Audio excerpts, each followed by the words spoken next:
All right. Good gravy. Apologize, everybody, for I had some technical gremlins going on. Right when I was supposed to start, my machine decided to restart. Anyway, happy Friday. Happy Friday, everybody. Welcome back. Welcome back to the channel. This is Art to the Round Table. My name is Mello. Let me get this slideshow off the screen. We're going to be doing, we're going to finish, I don't know if we're going to finish, so let me just back up. We're going to work on this thing. This is what we're going to do. So, that's so funny. My timer, I'm going to have to adjust the timer this way. Anyway, I got my tools, I got my ink. I've wasted enough time. Let's just go. Waterproof, some New York Central Art Supply waterproof ink. For whoever's asking, I'm gonna put my I'm already making a mess.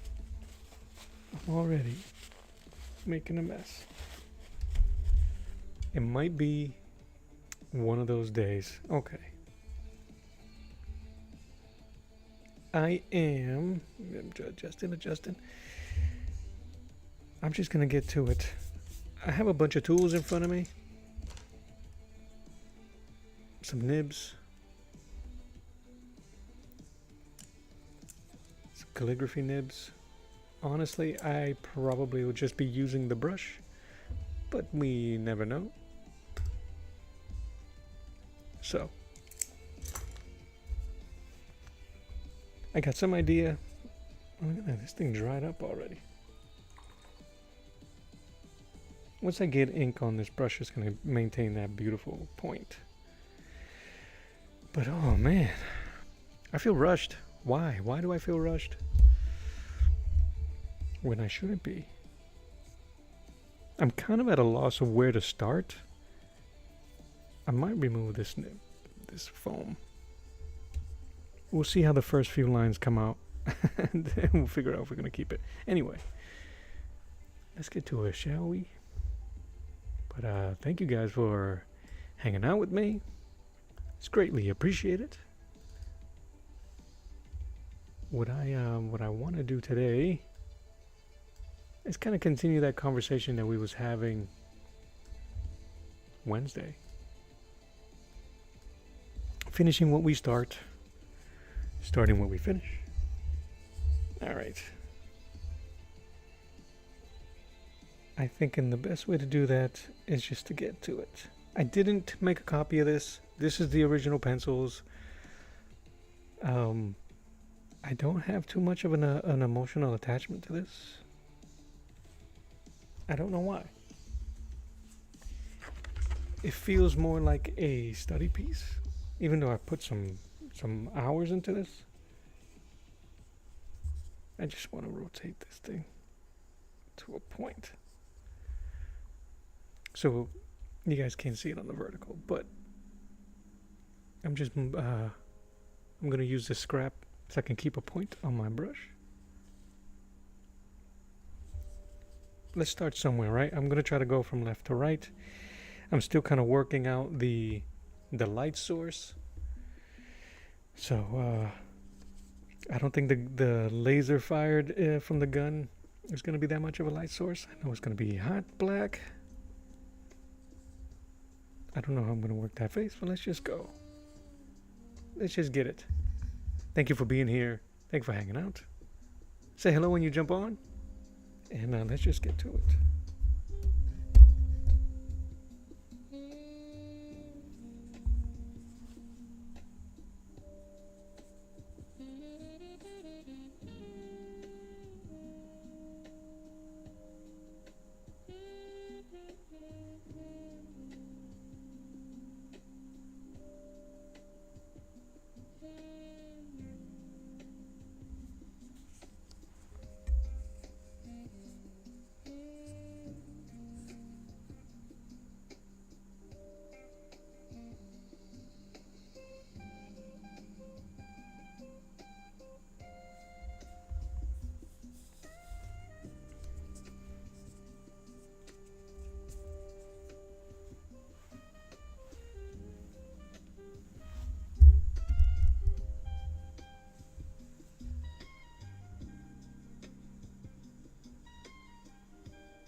If you guys are inkers, you guys may have to help me on some of the jargon. I kind of pull, right? This is to pull. I pull my lines towards me. I have a better control of going from small to a tapered line in that direction towards me.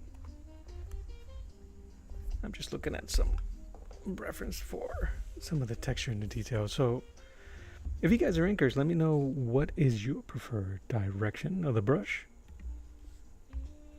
It'd absolutely be different between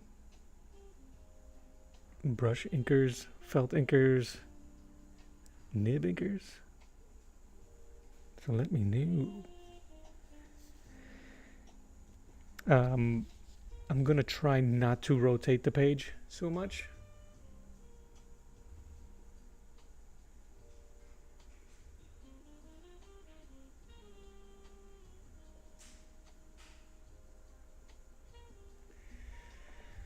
So that you'll be able to see it and be okay with it.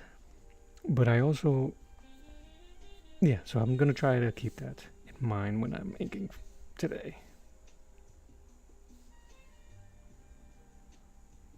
So, and this is I think this is why I get that harsh knuckle bump.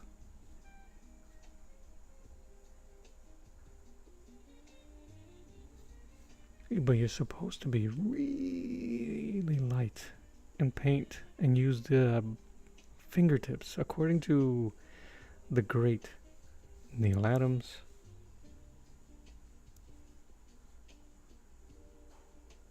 Which I don't do. It's supposed to be, I just can't get comfortable that way.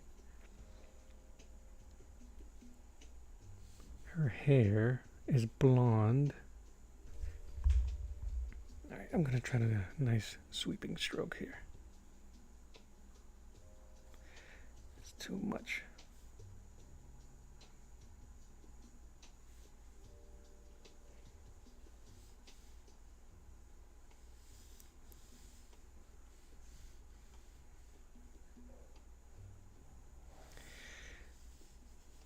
Because the judge that has her in that position there has darker hands, gnarly looking hands, I want to put the detail in his hands, and she's blonde, so I want to keep looser strokes and open, not a lot of detail, just form when it comes to her hair. I'm almost thinking of Muka's, the way Mucha, M-U-C-H, or Muka, the way he does his hair, where it's just a form and it's just so beautifully done. I haven't practiced it enough to comfortably do it, so I'm just going to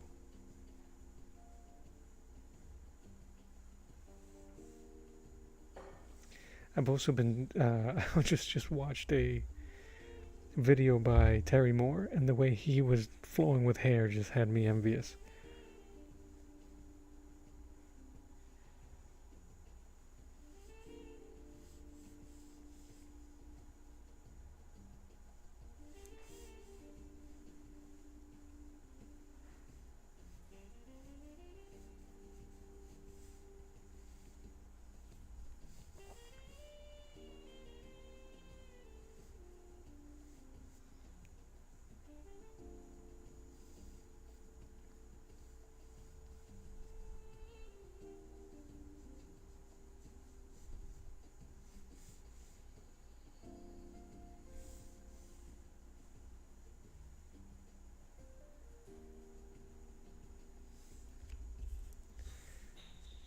Just a bit of chaos here.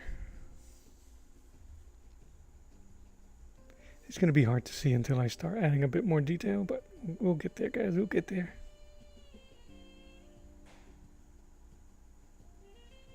It's an art, not a science. Oh, first rotation.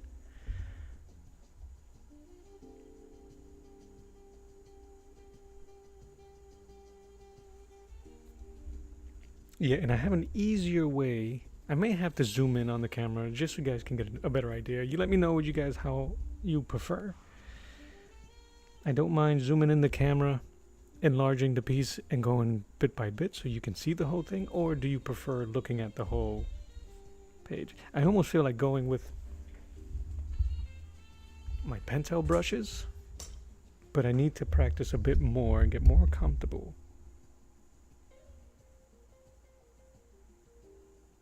with this.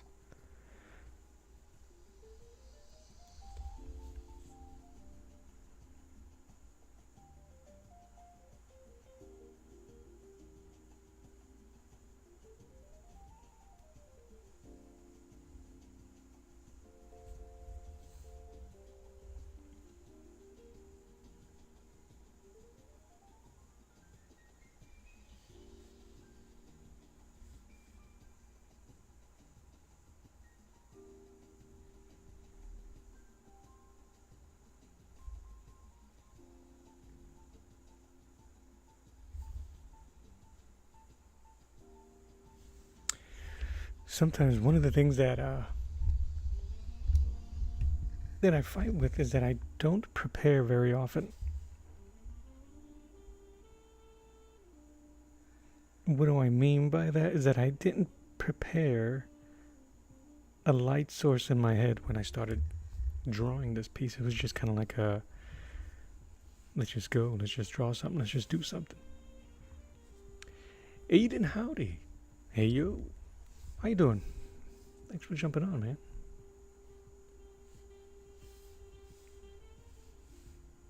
So now, because I didn't have any plans on how to do where the light sources are going to go, I have to kind of make those decisions based on my shading and kind of winging.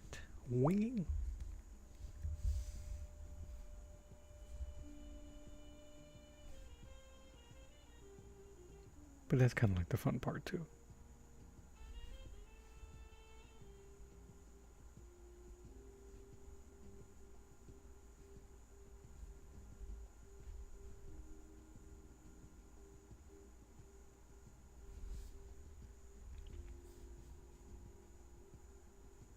I'm doing all right, Aiden. Thank you, man. Aiden, I'm doing all right.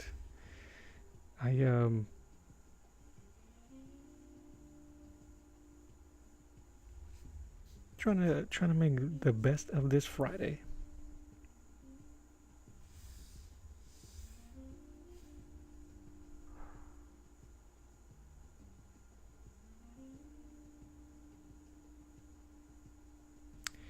And put some practice on these on my brush inking.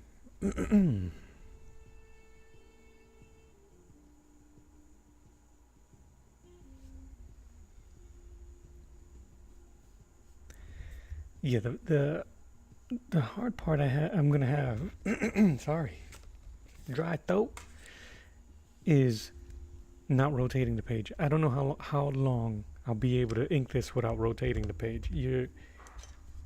When inking, I think, is the most time-consuming and brain-rattling because you're constantly adjusting and moving things around and getting comfortable. You can't really just slow down you have to slow down the process, is what I mean.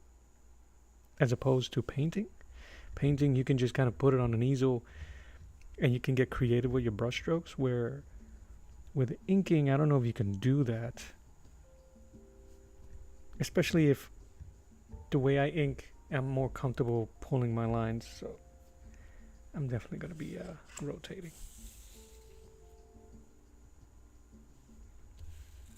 But maybe I could go slow.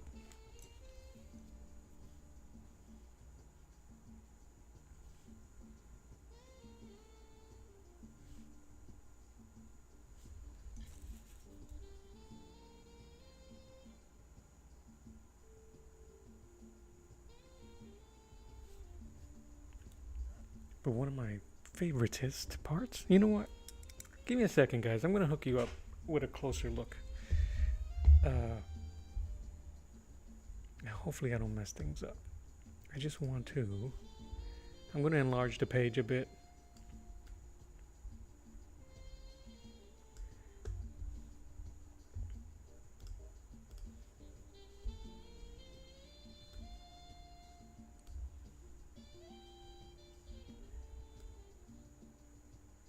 Aiden, the 3 characters that I'm drawing are based on Judge Dredd characters, if you're familiar with Judge Dredd.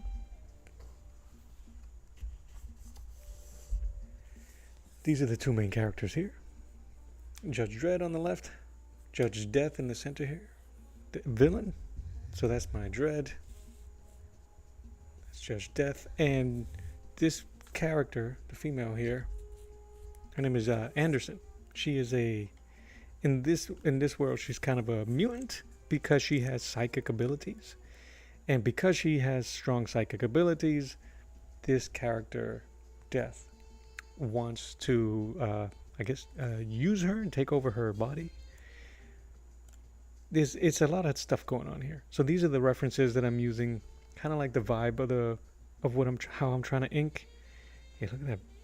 So I'm trying to do a lot of that on these faces here and the forms.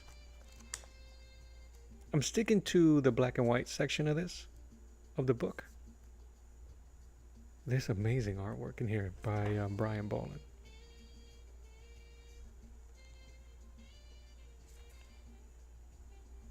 I may do some of this for the inside of her hair. So I'm using this for some references for the characters of Death, Dredd, and Anderson, and then I'm going through his artist edition, or as they call it, the masterpiece edition. Oopsies. Just from the character and his artwork. It's just beautiful work in here. And I'm just using it as not so much as reference, except there is a picture here. But I'm going to be cribbing a lot, just the way, I love the way the textures look in his suit. So if I can just get an inkling, you saw what I did there. I should be able to get a little bit of the feels for it. All right, I'm going to move my other tools. I'm going to try to clear up my desk a bit. I don't think I'm going to have a choice, and I'm going to have to rotate the page. But there's so much crap around me. I got water here for my brush. I got tissues. I got a little Jesus. Everybody needs a little Jesus in their life, or a lot, depending on your teenage years. But here we go. I'm going to move here. I'm a righty too, so I bump. I got a bad feeling already about today. All right, let's just go.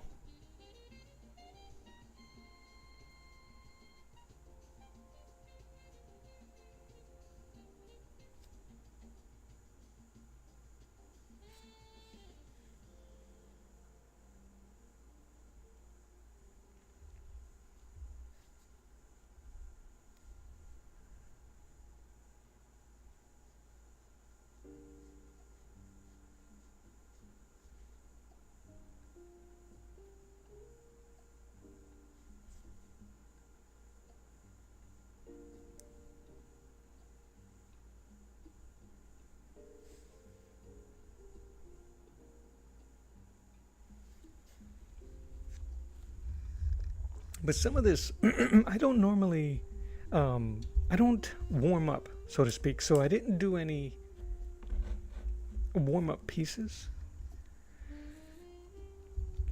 or warm-up practice with the brush or anything like that earlier today. What I end up doing is I end up sketching a lot over the weekend. Oh my God, where am I? I wasn't on yesterday, so throughout the week. And that's what I would consider my practicing. But I'm trying to do this. I feel like there's too much ink here. Because there's another piece that I want to do, a Battlestar Barbarian. And I'll show you that piece in a second. Come on. I'm trying to go loose so I can get thin, varied lines. And I'm not able to get it with this brush right now.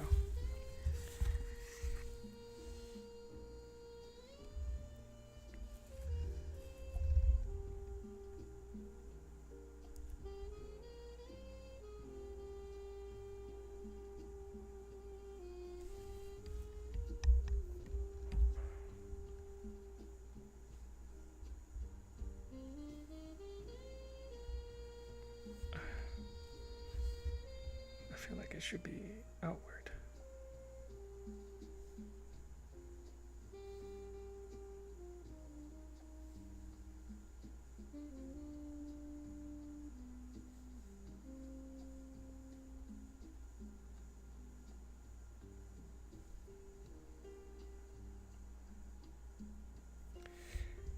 I definitely don't have the same control over this brush like I do the Pentel.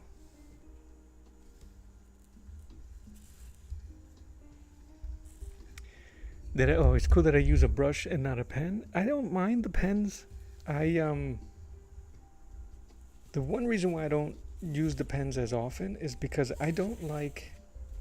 How can I put this? And some pens can do it, but if I wanted to, I'll put this right here.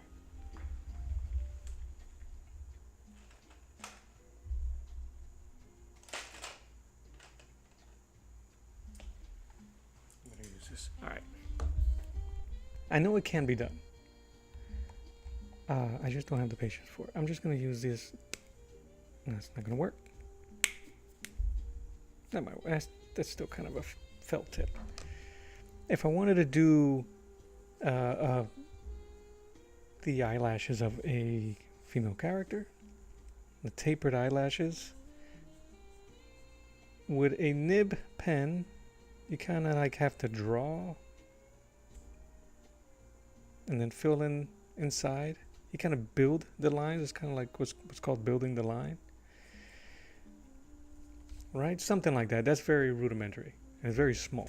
So I apologize. For when using the brush, Pentel brush, or even the one I'm about to use there, using weight and pressure, you can get the same taper in one stroke. See what I'm saying? So I find that more satisfying.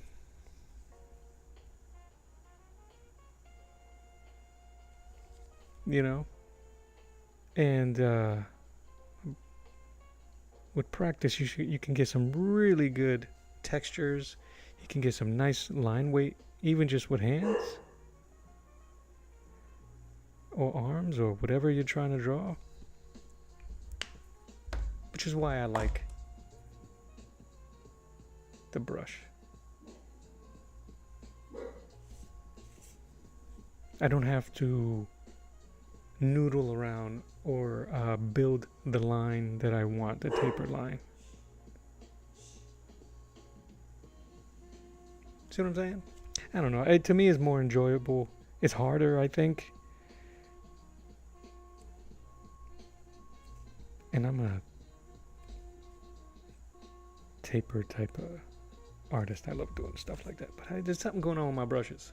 See that stuff? So anyway, that's the only reason why I try to do it. And I try to transition from pencils to paint. And I thought that using a brush to ink would help muscle memory when it comes to painting. So I don't think it does.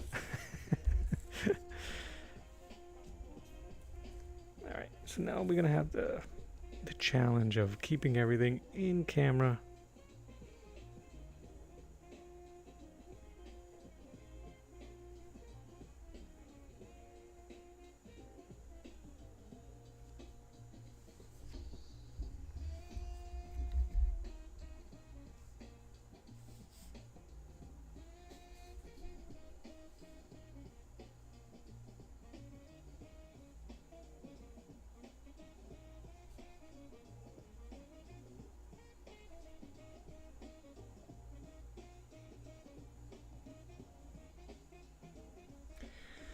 Now, that's not to say that those lines can't be done with nibs or pens, because they have been done.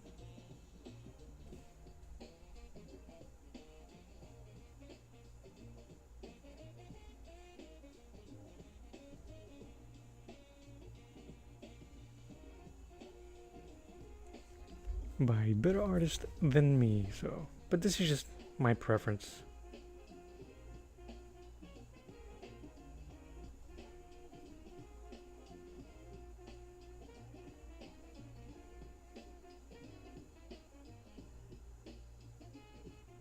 Isn't it?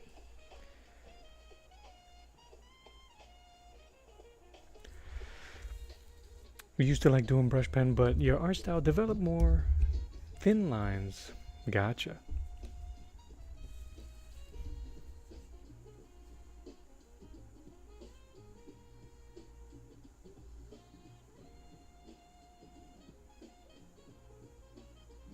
And I think what happened with me, Aiden, is that I started looking at the work from old books from the 60s and 70s and those artists. And it's just really satisfying to look at their brushwork and trying to emulate and copy it. It's so different because I grew up in the mid 80s.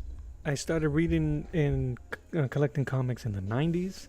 So if you're from that era, then you know it was all harsh lines, a lot of pens and nibs, very little brushwork. So I understand the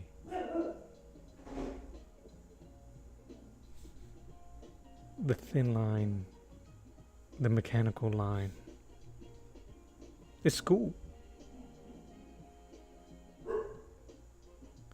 But it's more attainable.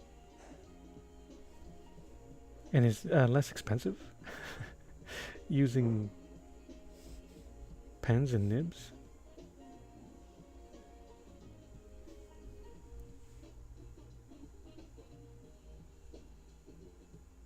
Which is why they it was smart of them to develop these felt tip pens. Like this is a felt. These calligraphy pens are felt, and the microns have felts now, where you can actually put a little weight, put a little oomph on it.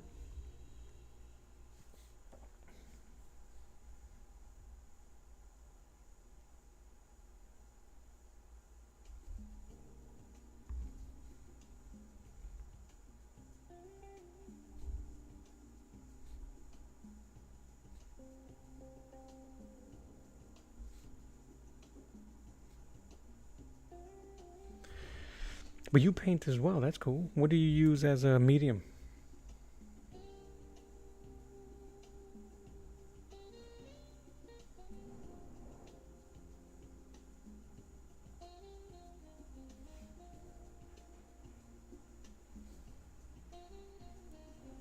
It's that part. I'm squeezing the heck out of my finger. But I really don't know. Yeah, I have to rotate the page like this.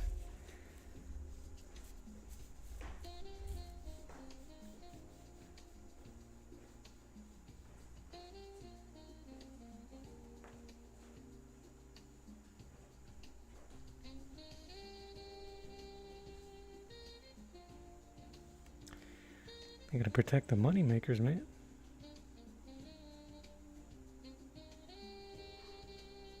The rump shakers.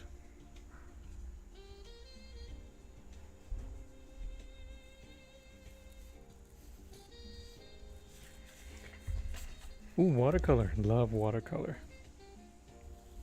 I used to do watercolor for a bit. And then I moved to gouache. Gouache.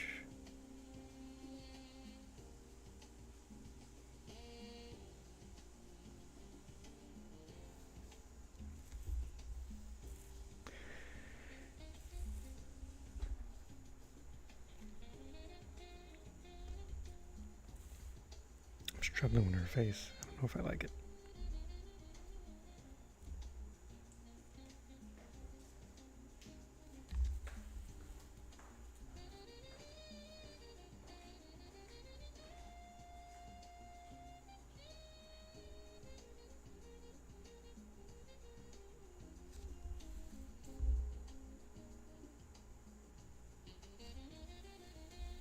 Oil paintings, huh? That's cool too. I've always wanted to do oil paints. I have some oil paints lying around.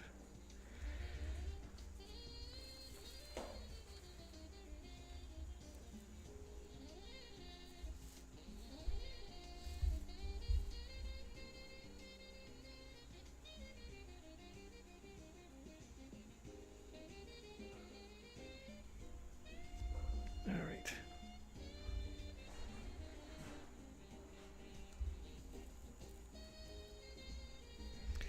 The hard part is because everything is in, they got black suits, black everything. I don't know. Do I mostly draw the comic book style? I guess this is what I've been doing a lot more lately. I've been trying to blend in the comic book style to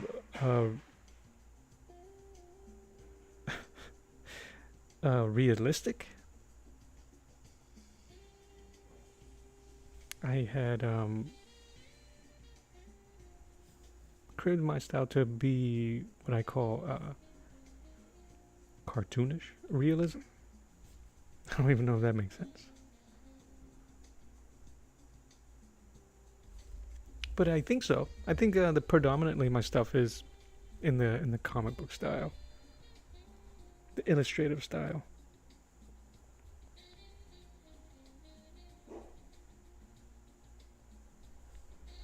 I hope to be elevating that style soon.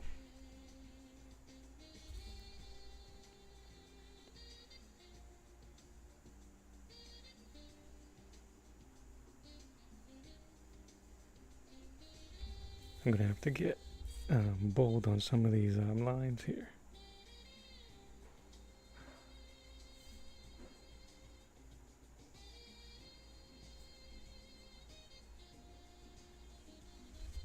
The one thing I need to practice, bud, is speed and confidence with the brush. Try not to noodle so much. Just get in there and do it quick. Not for speed's sake, but for just to get the story out. The story of the line. If it's a crease, if it's a curve, it's a fold, do it quick. Get it out of the way. Here, let me show you.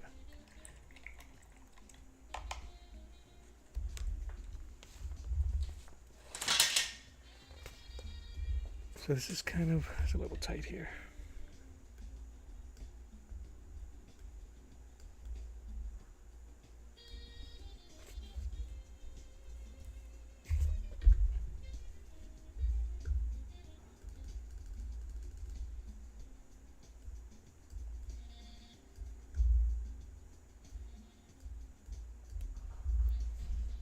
This is kind of like the, yeah, I guess it would be cartoon, like kind of more realistic, but it's definitely a very graphic look, graphic illustrative look. I think when it comes to painting, I try to paint it a bit more realistic. Unless I'm doing caricatures or studies, then I'm just always trying to find something. This is all using gouache and ink. This is my studies of Joe Kubert. Some exaggerated 90s comic style.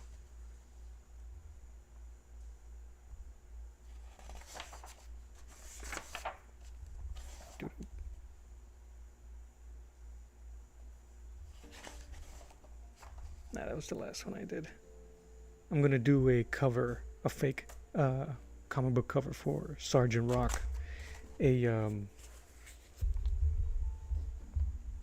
Sergeant Rock, a war comic from the, I think it came out in the 60s.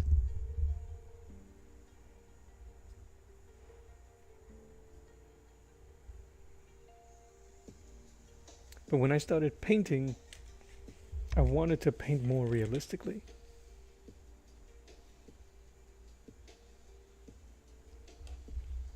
Or paint them, make them look more realistic.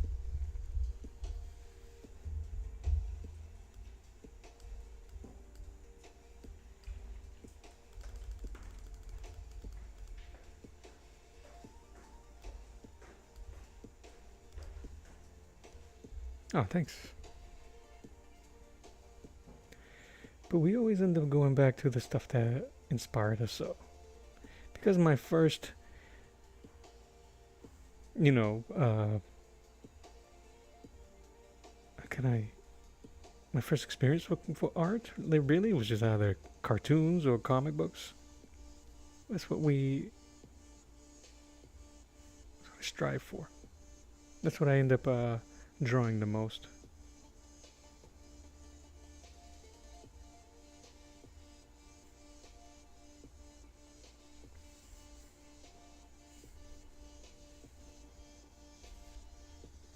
I'm afraid about. I got a little container of black ink. I am so afraid I'm going to spill that.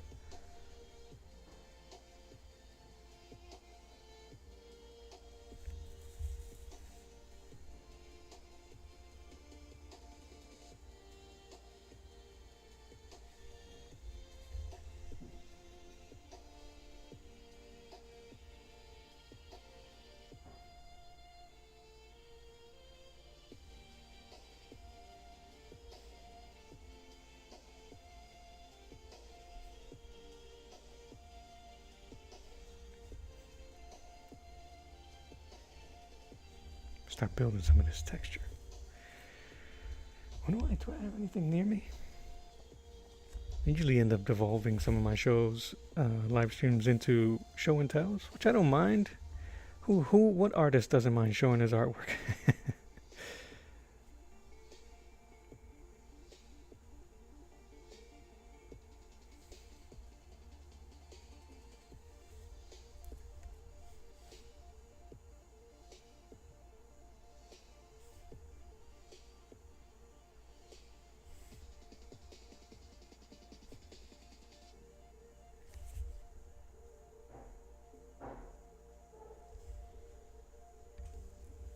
Yeah, man. But yeah, I love the comic book medium. Those artists were ahead of their time. They really were. These storytellers.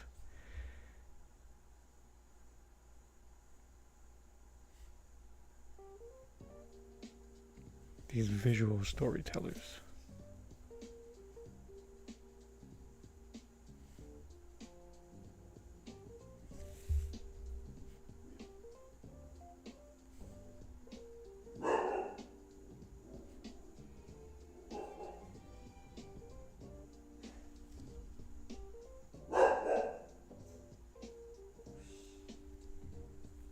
I really don't know what's going on with my pup.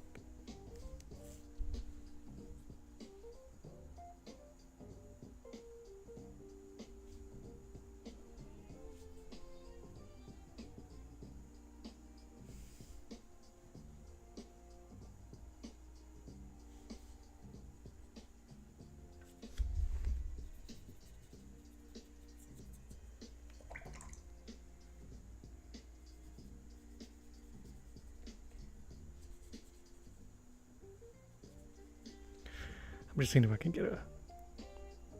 I really shouldn't be doing this so early, but I need to see.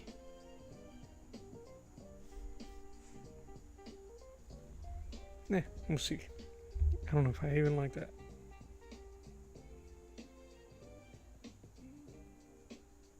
One thing I didn't want to do for this piece is have it look so clean. If that makes sense. It's supposed to be gritty, so I'm going to be doing some what's the word I'm looking for? Some splashes and some schmutz. 1, 2, 3, 4. I guess the other finger is gonna be over here. I'm gonna have to draw that later.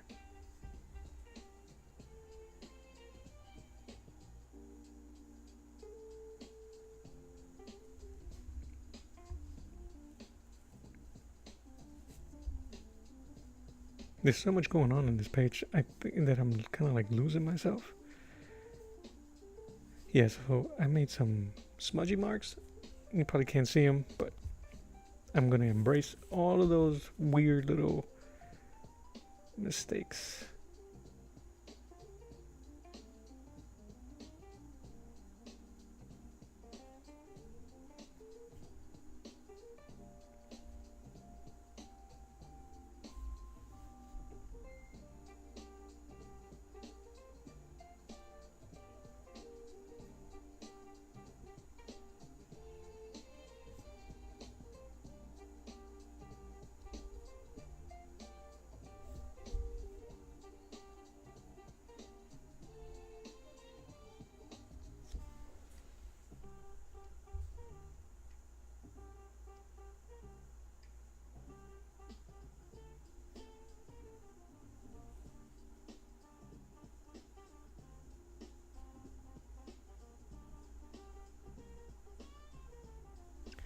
I'm just trying to add texture to her armor. She has shoulder pads. So I'm just trying to make sure that they're in different directions so that we can tell what these things are.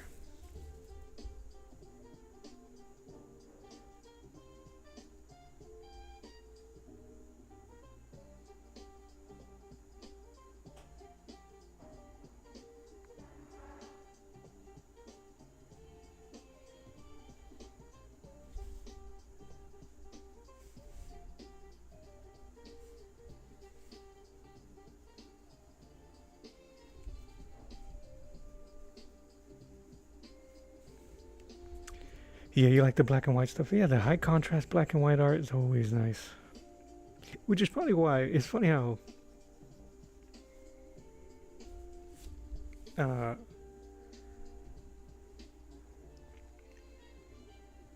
what our influences are.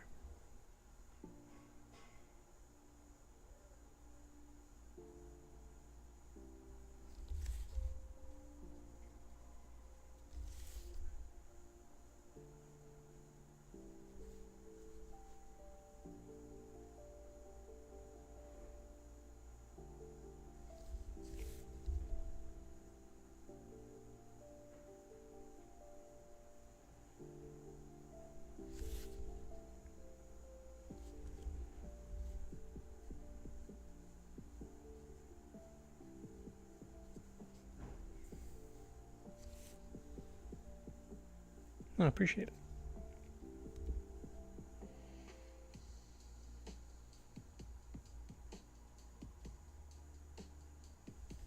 And it's probably one of those things that I'm not going to paint either.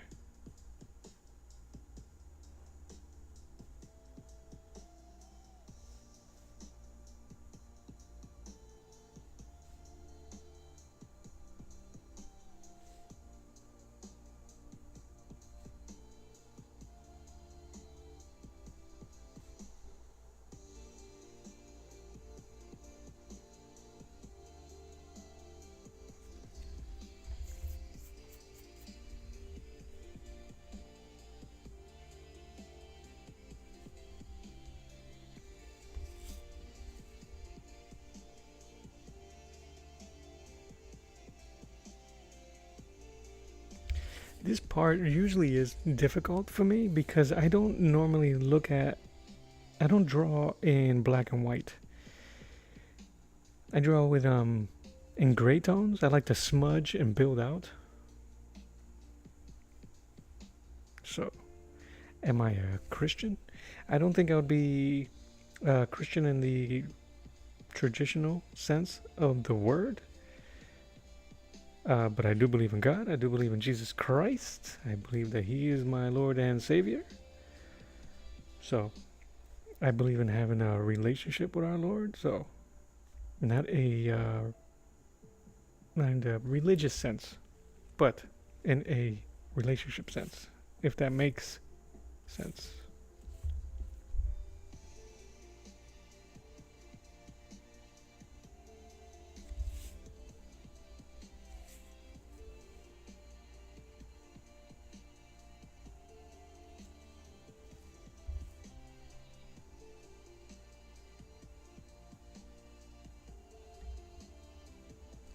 Oh, I guess you could say so.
Do I have a testimony? I think we all do a little, don't we? Mine is a little bit more recent. It's so funny. Just the other day, I was reading a bit of the Bible, and it said, "Be ready when people ask you about why you believe and why. Be ready to respond. Be ready to answer." It's so interesting that that came up when it did that day.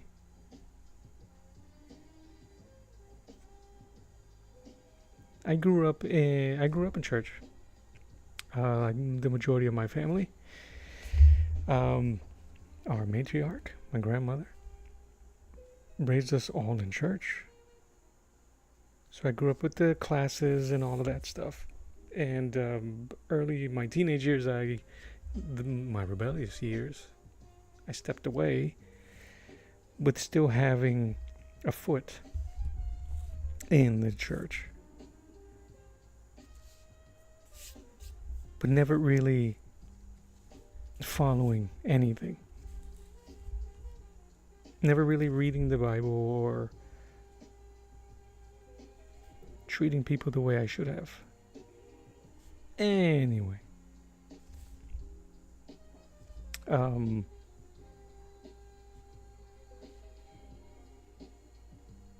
result of some of my rebelliousness, I became a heavy drinker.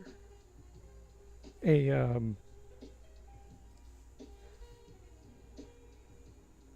drinker and smoker and that type of stuff. And it became worse recently when I lost my job. I didn't lose my job because of the drinking. I lost it because of politics. But even still, the drinking was what was keeping me away from God's grace. Because He doesn't keep Himself away from us. We distract ourselves. And that was my distraction.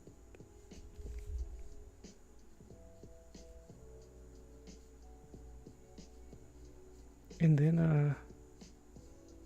an awakening, man. An awakening of just depression and loneliness. And it was in one of those moments where I never really asking for help and spending years of I'm going to manifest my successes. I'm going to do this, that, and the other. I asked for help.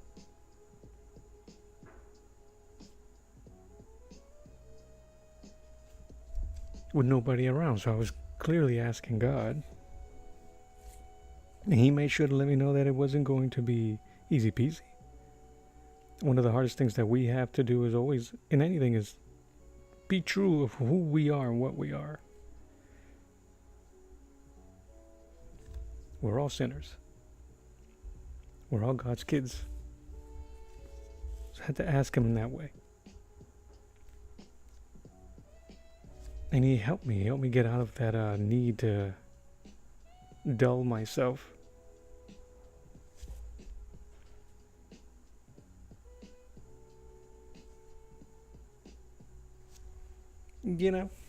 So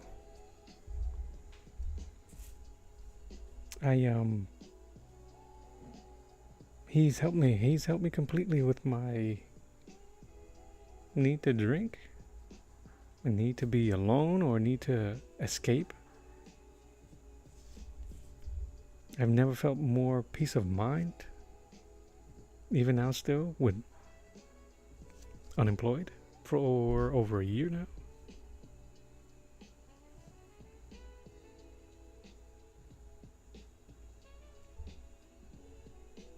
I've seen save me completely.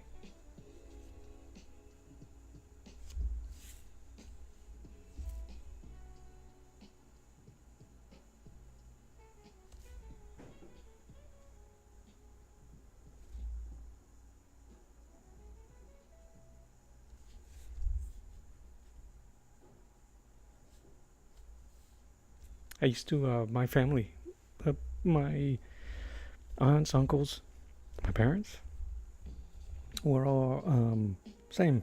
Grew up in church, but they were in their own vices at one point or another. And we still all attribute that to generational curses or whatever. And no.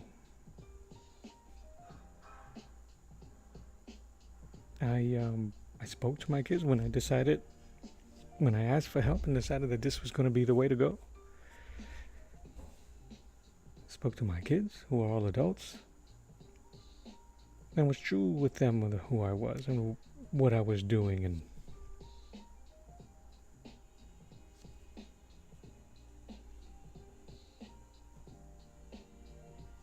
breaking generational curses and so-called.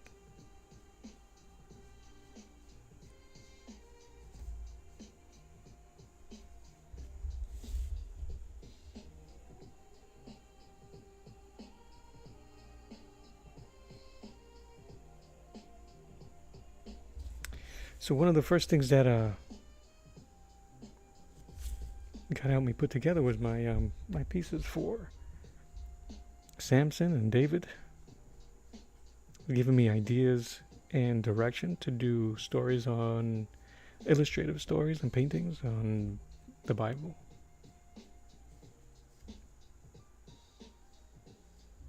And there you go, man.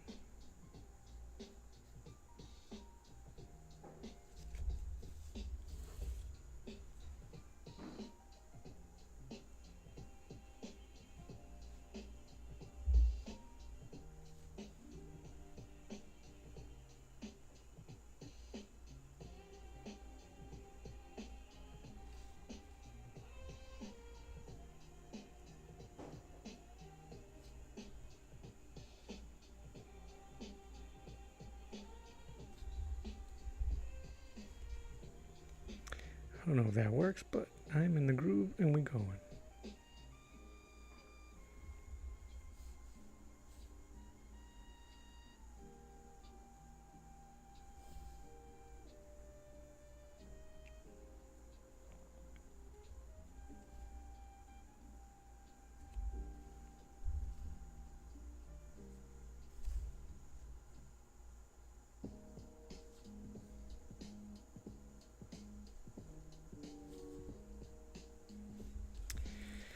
Yes.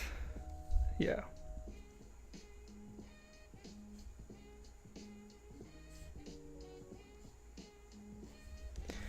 Yeah, he is, man.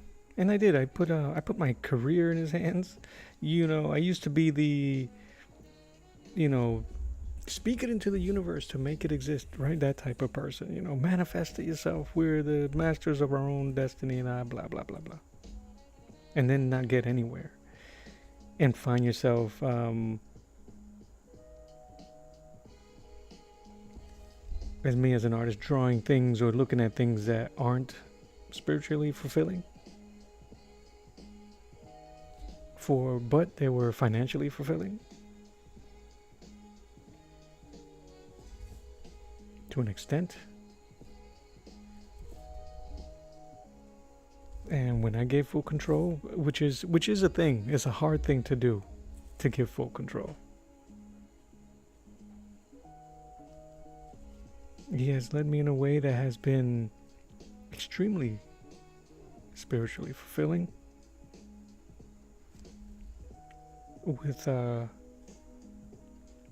grace and promises of financial whirlwinds, which is the hardest part, the waiting. But everything's in its time.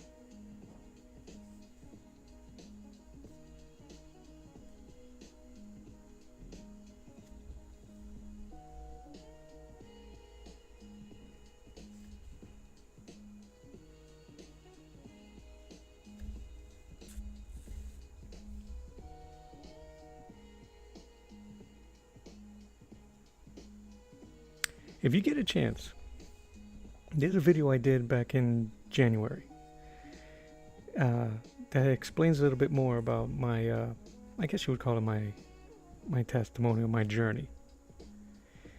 And I'm drawing the Hulk. That's how I was able to speak about it more freely. So if you get a chance, check that one out. Let me know what you think.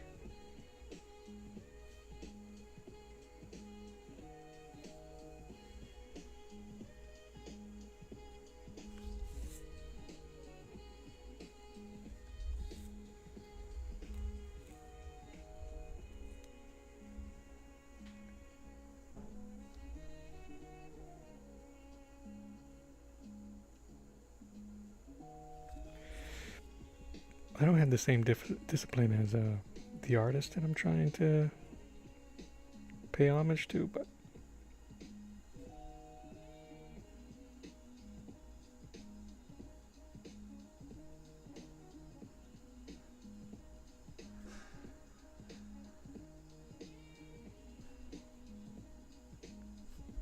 we're gonna give it a shot.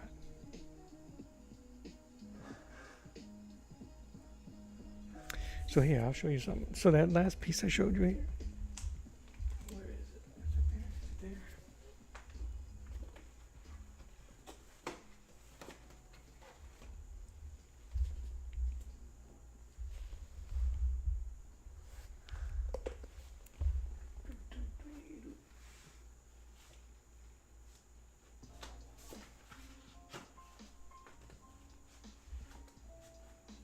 Of course I would.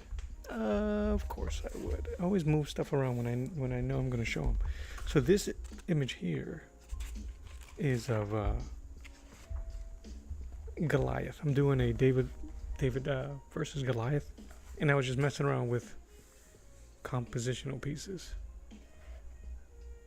Where did it go? I got a few that I'm going to work on, that I'm going to try to figure out. But yeah, this is our homie David about to pick up the stone. And I did a watercolor. I must have put it away because I can't find it.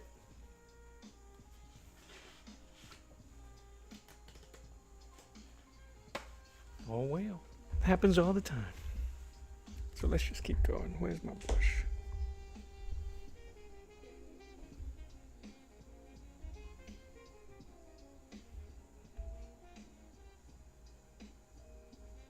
Supposed to throw a bit of isopropyl alcohol in the ink to make it flow a bit better, and I didn't do it, and I haven't done it, and I'm wondering if that's why this thing's feeling funny.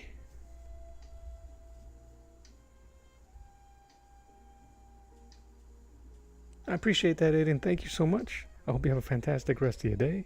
God bless you. Love you. Mean it. Yeah, thanks for hanging out with me this morning. Appreciate it.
have no idea if this is working, but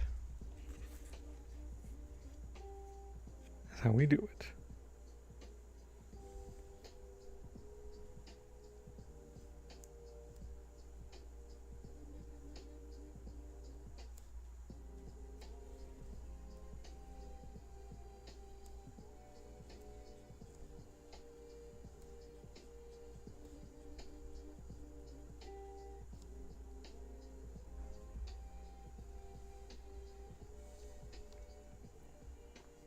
I still haven't drawn his arm, his hand down here. Oops.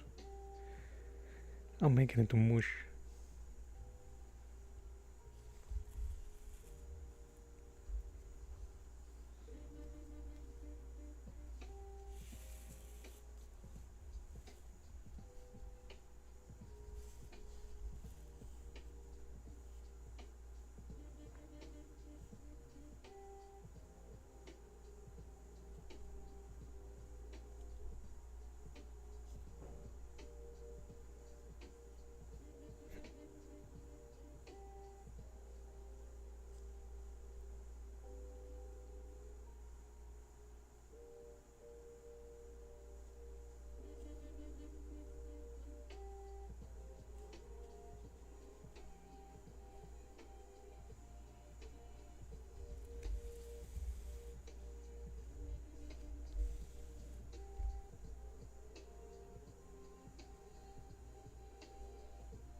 Look like leathery legs to y'all. Alright. Let's just jam to the music.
What's up, Blue Glow Flam? I'm sorry, Blue Glow Fem. You can't put those 3 words together like that. How are you?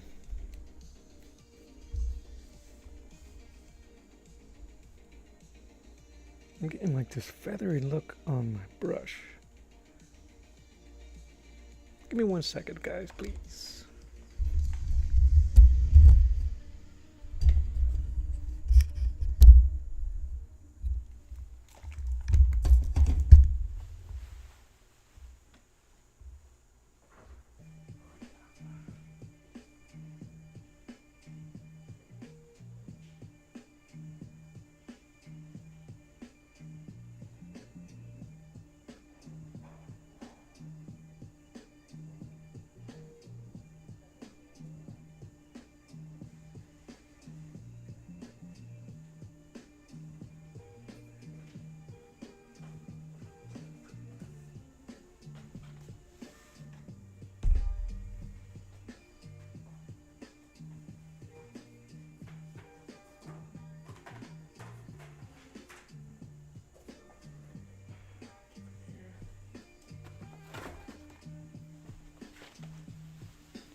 Let's see if this is gonna work.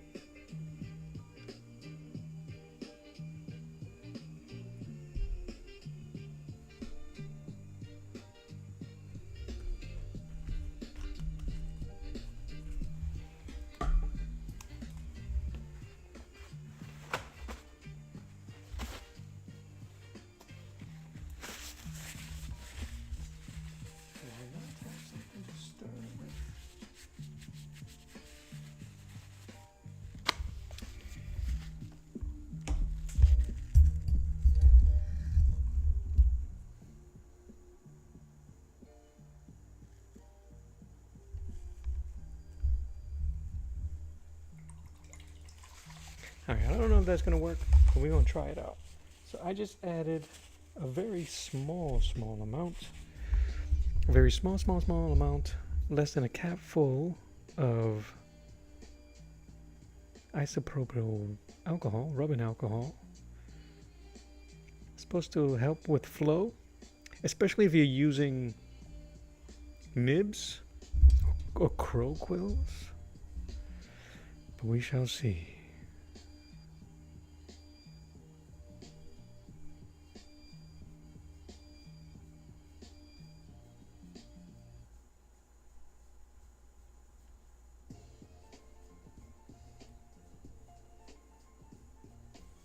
I kind of like it. So what is up, everybody? Who is here? Do you guys partake in Happy Friday?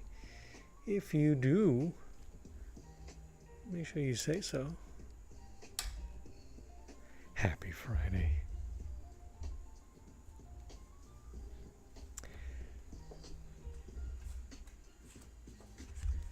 I should use a bigger sheet, but it is what it is.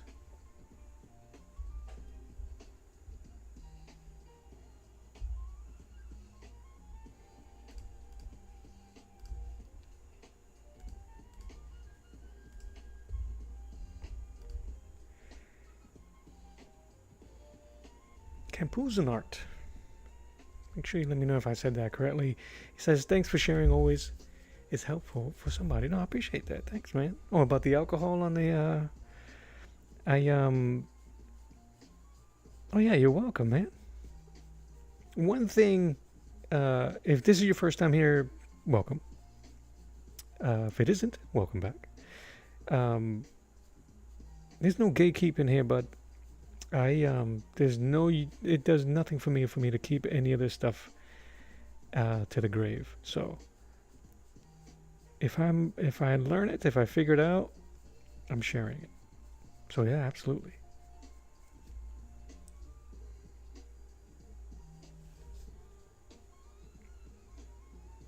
I don't know if it helps, but I who used a different technique. There's an artist by the name of Steve Rude. Hopefully you know him.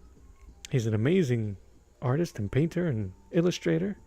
He uses, instead of alcohol, he uses Windex, or a version of Windex, window cleaner.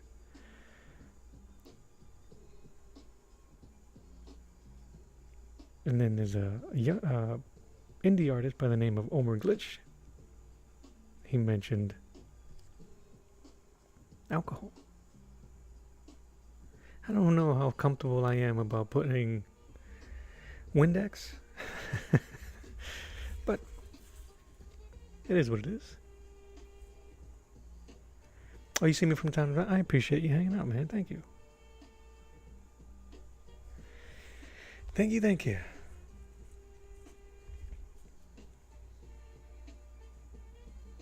So far, I kind of like the texture of the ink. And I believe the isopropyl and the Windex, if you use it, helps allow for faster drying time.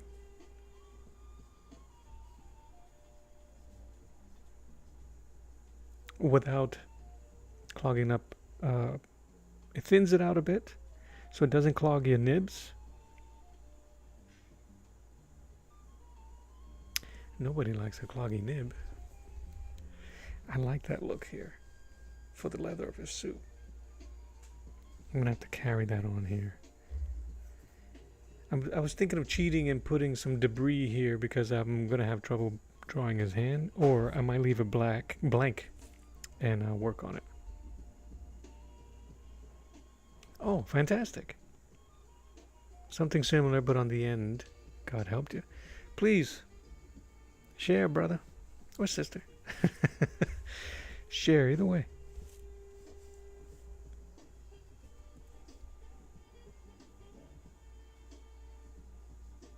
If you want to. If you are comfortable with sharing.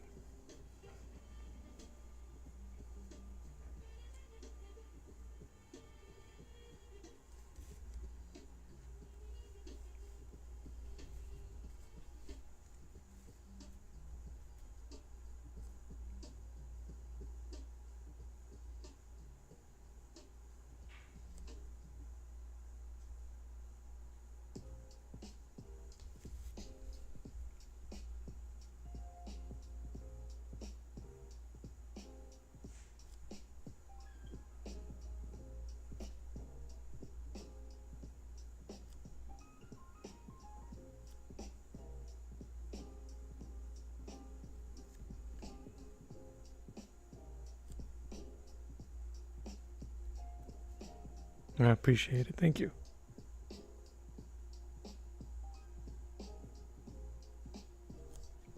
I think the hardest part, honestly, is not wanting to rotate the paper.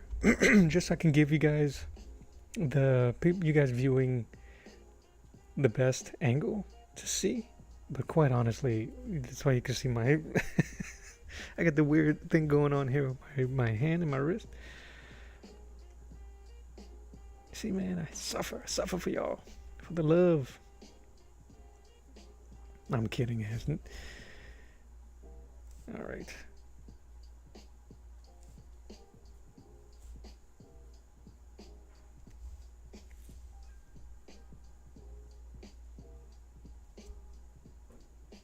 Fantastic.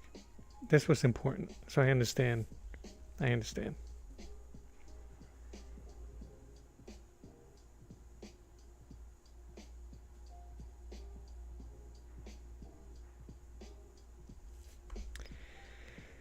Yeah, man.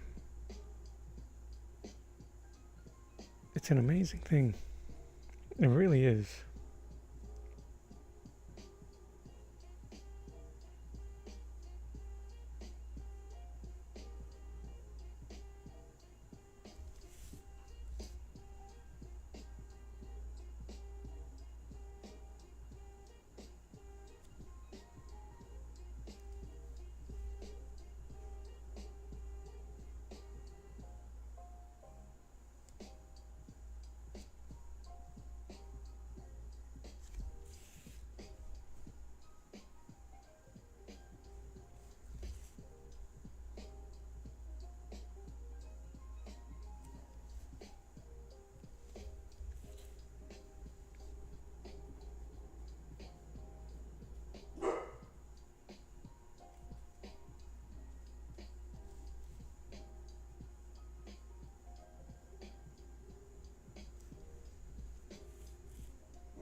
I don't know how I'm gonna do the spritz. I think I got rid of my toothbrush. I'm gonna have to look for it.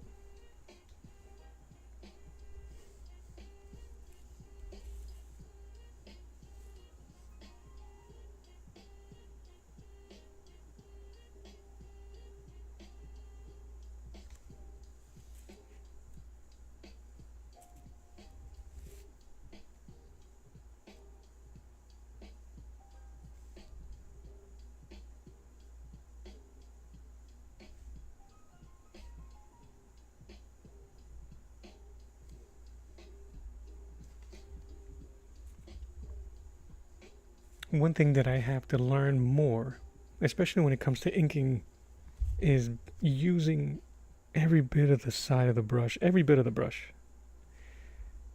for these unique marks. If you're a comic book fan, I don't know how young you are, old you are, but Frank Miller and Klaus Janson, one of my favorite heavy inkers, would do some amazing stuff with the side of the brushes. It would convey so much story.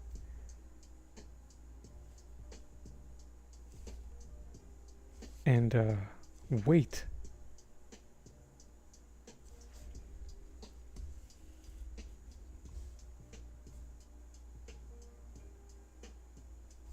That's what I'm trying to get here.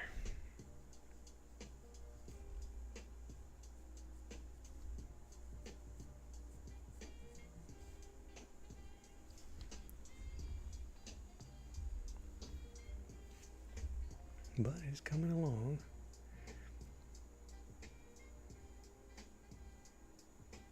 I knew I wasn't going to be able to finish this morning, so I will be back. Oh wow, that's still on. I will be back later on this afternoon, around 3 o'clock my time. For instance, it is 11:59 my time.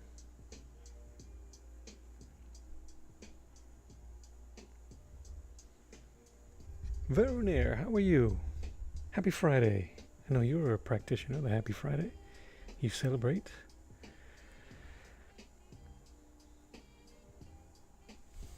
I am doing well. I am doing very well. Thank you for asking. I hope you are doing well. I'm just trying to practice because there's a lot of taper lining going on in this. It's really what I'm trying to focus on today.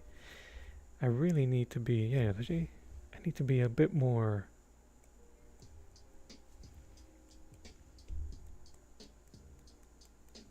if you want to get the whole thing about inking and being clean and all of that stuff,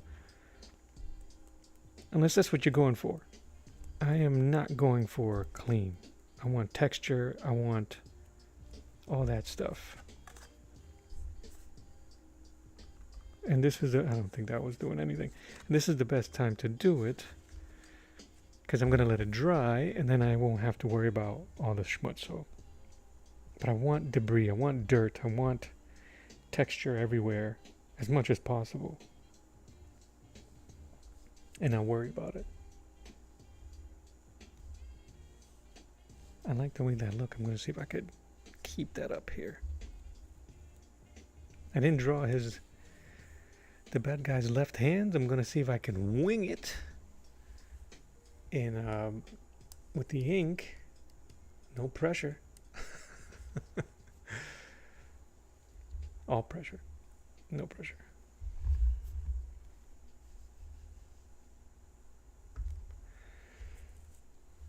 Excuse me, I'm like...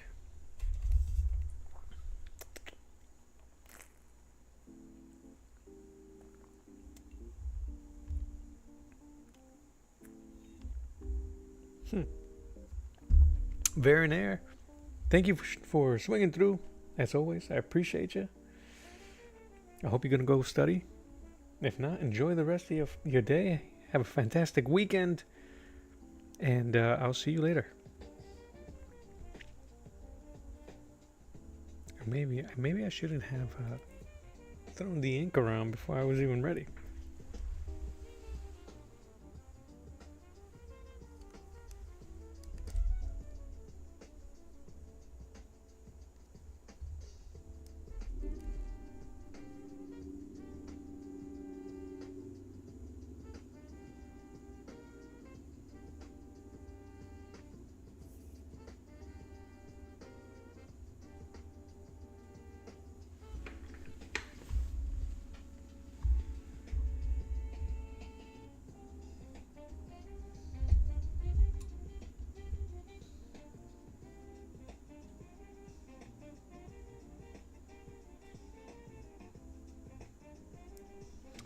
That's one thing I need to work on. Controlling the line weight here.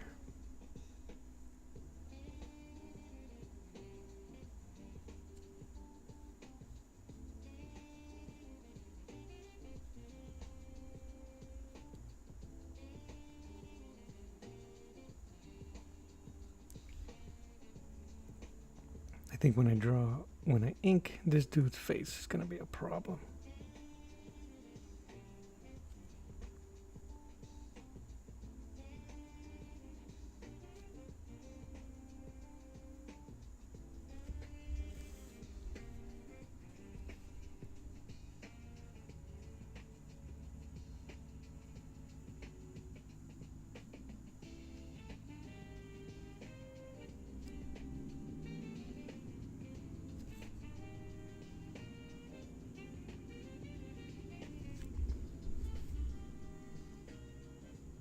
Ooh, a date? If I have any advice?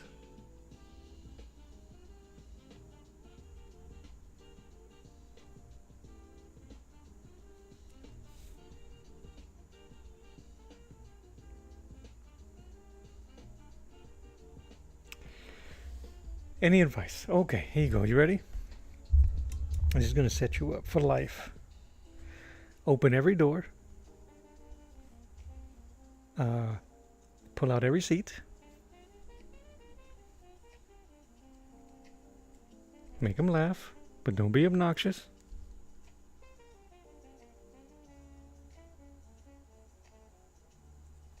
And try to listen.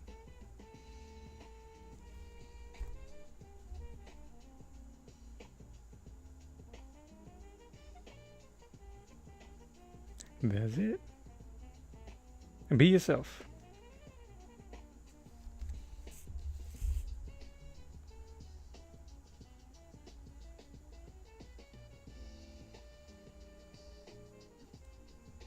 I hope that helps.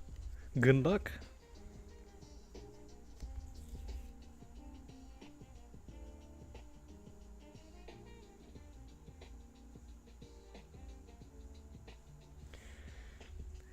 Would I pronounce your name Catalyst? Thank you.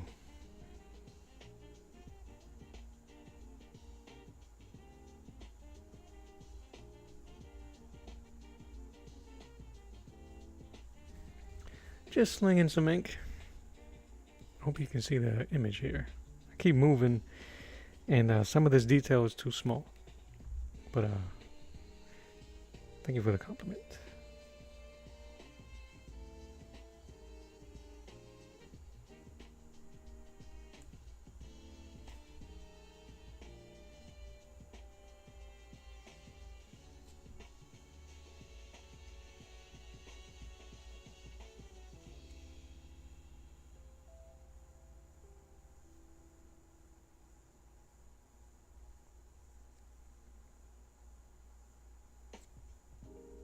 And happy Friday. More importantly, happy Friday. I hope the sun is shining where you are. If it's nighttime, I hope it's a cool night.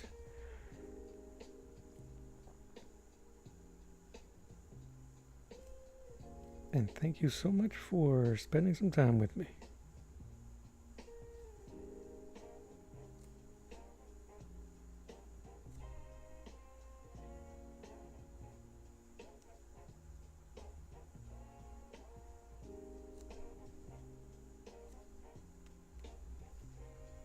If chain links are such a butt.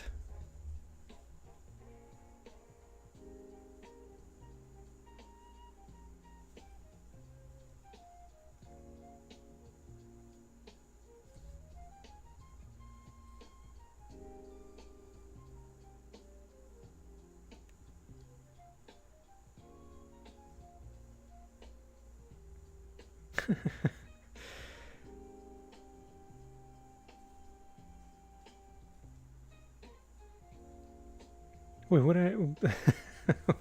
you might have to rewind for me. Ironically, my sister called at that instant and hung up the moment you asked. I missed everything that you said. That's really cool and great advice, though. Ah, very near. Yes.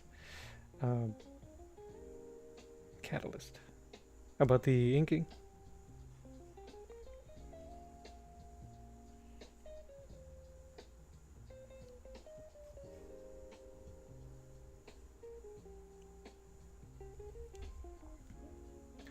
But yeah, but very rare anyway.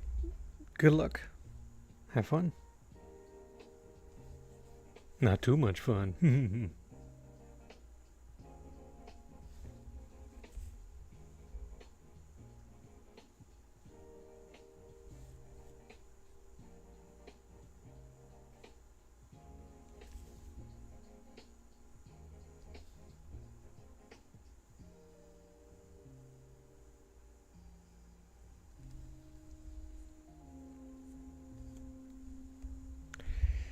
I keep peeking at this.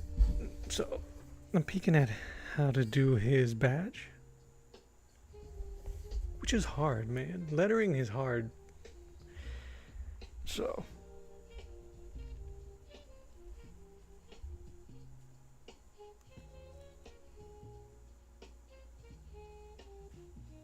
I really didn't draw this too tightly.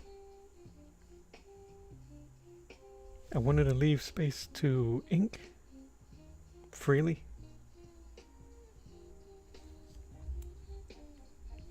All right, here we go.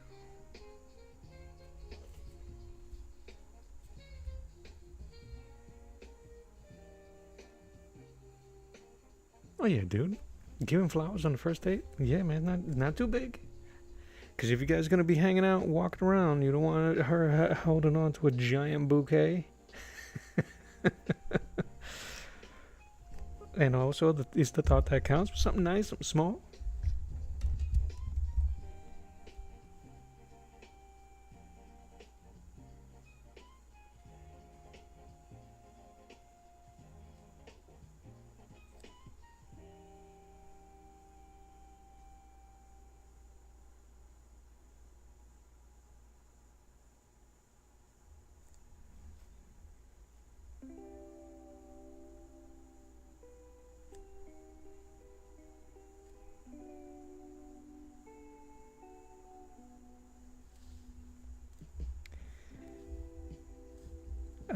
Catalyst asks, how long would I say I've been drawing? How long would it take? Did it take me to get to this level? Well, that's an interesting question, only because we're such nerds who always want to put a definite number. But I am in my mid-40s. Mid to late 40s. And the silly thing is to be like, oh, I've been drawing all my life, which is true. But I think I have really started getting, what's the word? Serious about my art. Maybe when I was about 11 or 12, right? Where it's not just any doodles anymore. I'm using more equipment, better paper, whatever, studying a bit more. So maybe about 30 years, right? 30 years or so as a hobby. And then all of that changes when you try to go professional. And I've been professional, I should say, maybe about 10 years.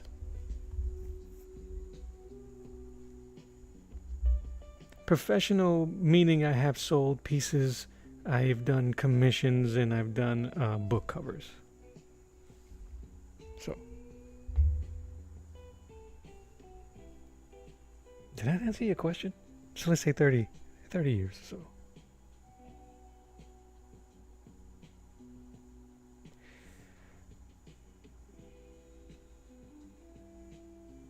Small rose is nice.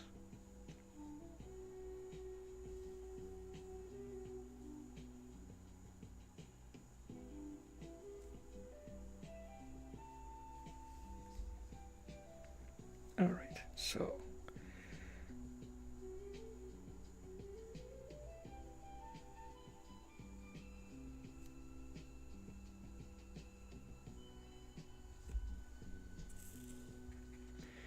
I'm gonna rotate because I pull my lines, but now I'm not sure which way I want to pull them. I'm trying to stay with the flow of his leather, and everything seems to be pulling this way, so.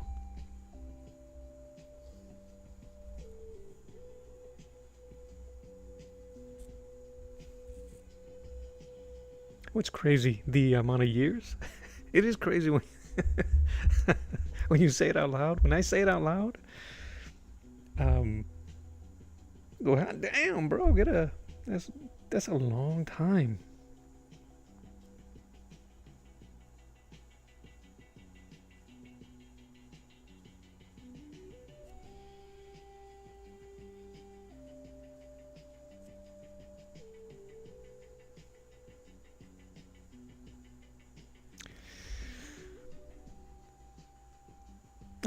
I will, Veronero. Good luck. I'll check the community.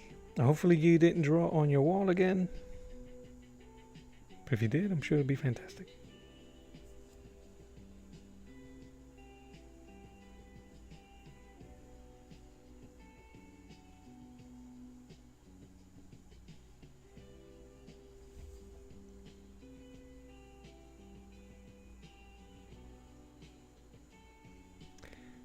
The drawing I am working on is currently just a study, so it's a personal. I do that a lot. I do have I do commissions. But because this one's just kind of like, it's more experimental than what I normally do. As a commissions, I'm a little bit tighter. But yeah, this is a personal. I maybe shouldn't do that up here because I gotta draw his I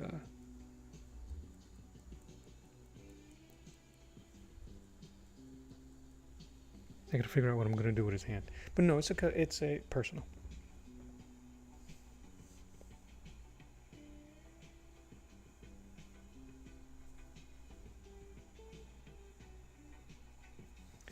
But if you're interested in certain things that I'm doing, let me see, I'll pop it up.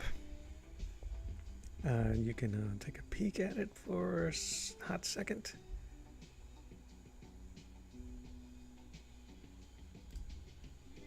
You can follow me there. Let me move my sheet up. You can go to my Etsy, my coffee shop. If my coffee shop is mainly for non-prints, original artwork. My Etsy's more for prints. If you want commission, then you would contact me and speak to me in my coffee shop. But yeah, and my YouTube.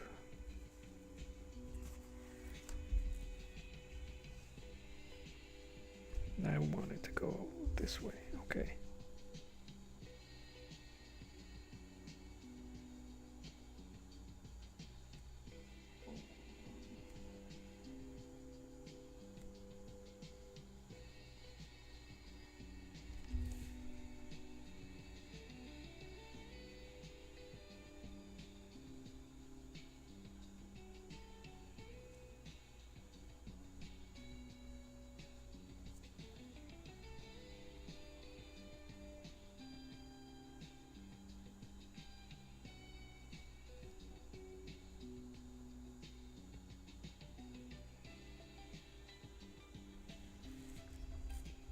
I'm currently using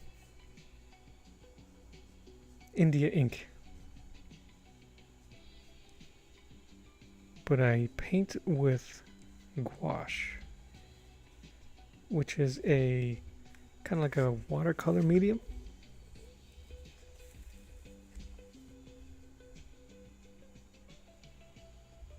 But yeah, but this is New York Central art supply, waterproof India ink. I'm using that now because I have so much of it, but I used to use Doc Martens Bombay Black. I'm just always trying to find something that gives me the purest pigmented black.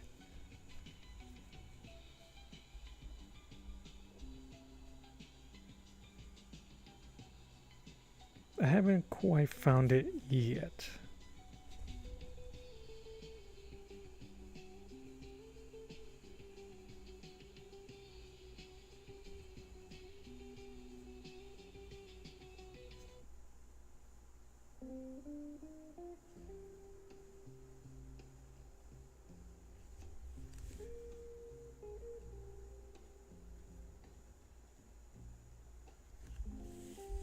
But yeah, I'll show you while this dries a bit. Wash my brush. I'll show you some of my gouache paintings.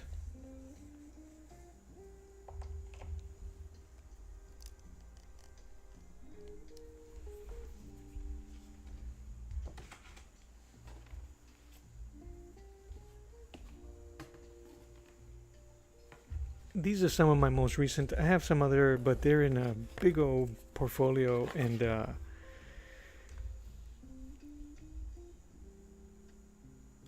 don't want to, what's the word I'm looking for? I got so much stuff on my desk, it'll make such a huge, it'll be a problem, but there you go. If you're a Transformers fan, there you go. It's Optimus Prime, using gouache to paint. Not too bad. If you're a Star Wars fan, some Boba Fett. I like this one. I gotta seal these.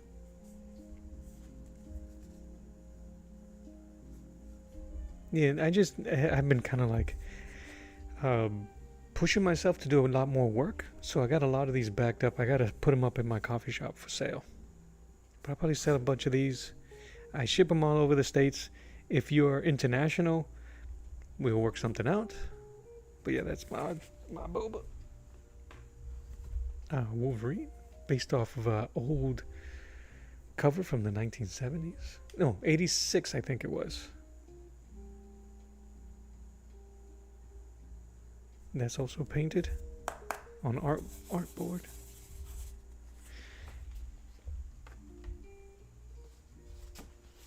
If you're a Spider-Man fan, this is kind of like the style I'm trying to push. I'm trying to push more realism and more like grittiness. Not that it's unique to me, but it's something that is unique to my style, where I want to push for a more grittiness, a more realistic approach. It looks better that way.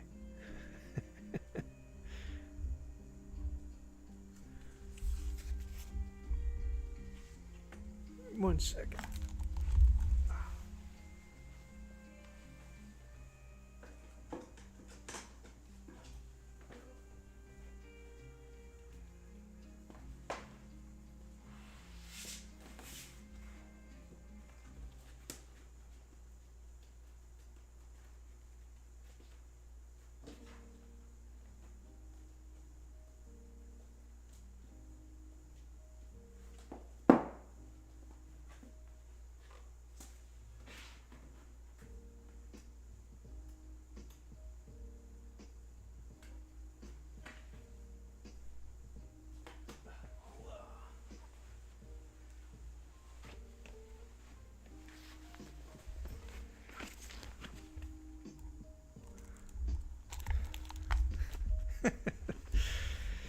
Well, listen, look at that. If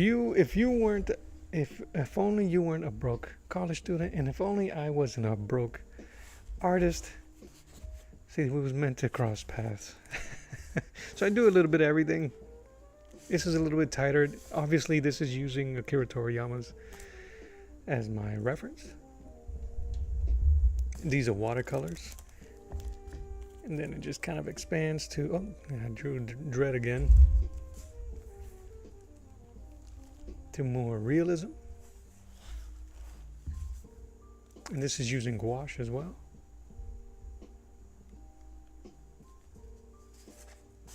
So, give props to Sam Keith.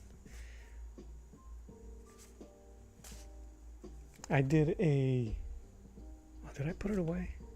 I don't know if you guys are probably too young to know who Darkwing Duck is. But I think he might be making a comeback.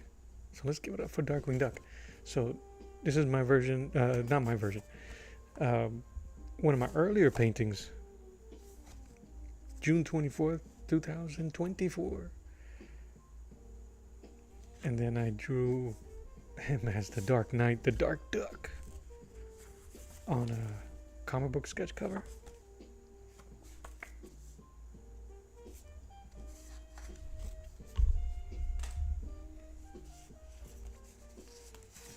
Some fan art of Goku. Some goober on my video said that this was, what do you say? Sacrilegious? Hey, Link.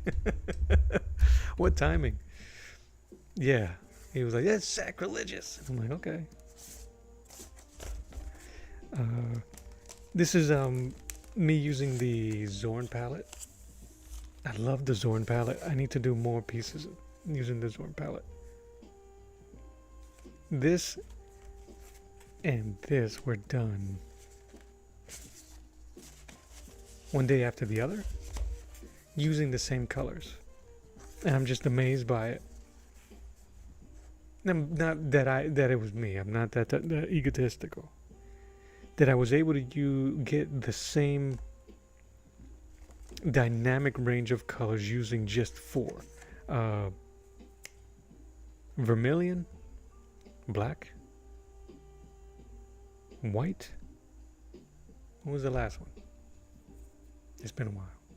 Vermilion, white, yeah, earth yellow from my Hemi palette.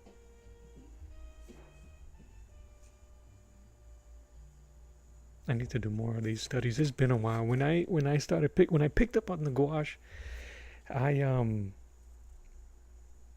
was like, I need to elevate my art style. For me, I want to do more realism and I want to do more portraits. I go back and forth to the comic book style just because this is what's familiar to me. But a goal of mine for the future is to be able to paint realistically.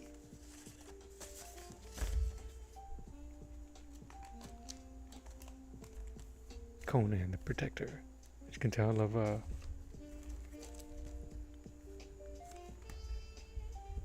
it was one of the last watercolors I did of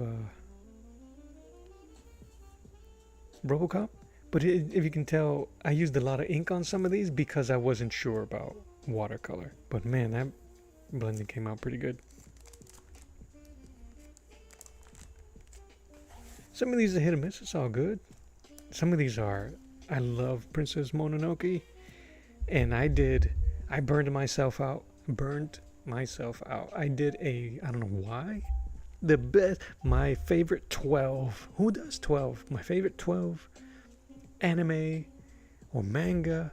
And I did pieces based off of direct images from the mangas or the movies of the anime. 12 of them. And I almost lost my mind by the time I hit 6 or 7.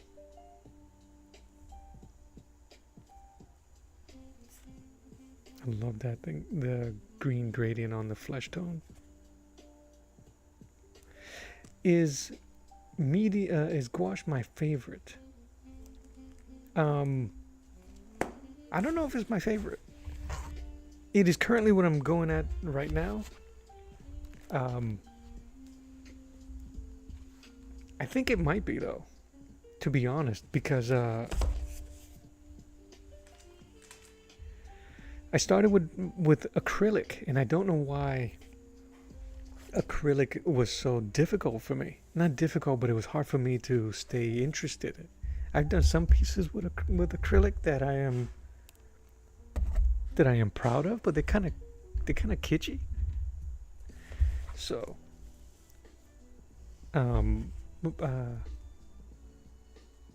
a part of me has looked at some acrylic art and have said to myself, I think you could do that. I think you can knock it out the park. But I am embracing the challenge of gouache, and I think, long story short, yes, I think gouache right now is my favorite medium. As much as I like watercolor, I don't think I'll go back to watercolor, even though I've used it recently. Which movie? Oh, Mononoke. I'm assuming you're gonna say Mononoke. I love Princess Mononoke. But second to gouache, pencil. I love pencil. It is my bread and butter. Where are you? Here you go.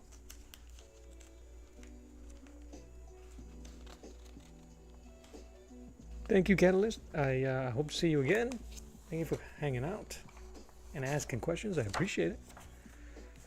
But yeah, this is, it looks a little glossy because I sprayed it with fixative. But yeah, that's my pencils all day. When this was a super duper challenge for me because I was really down at the time. Nothing was happening. And I had all these art supplies. And I did Barbosa's face first.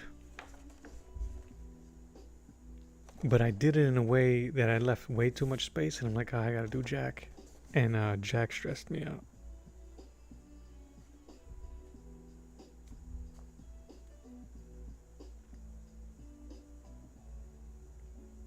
But I love pencil and graphite and charcoal. And I don't know why I don't continue. I just like the way I've used pencil now, and how I've incorporated it into some of my artwork, and even into my paintings, where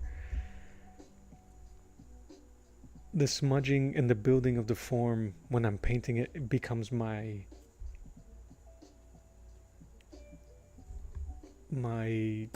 landmarks, and allows me to see the form better than just simply it's looking at a 2D image. I'm losing my words here. JNear2423 says hi. Hi back. Happy Friday. This is one of my later. See, this is all graphite pencil. Graphite pencil. That's an oxymoron. Isn't that the same?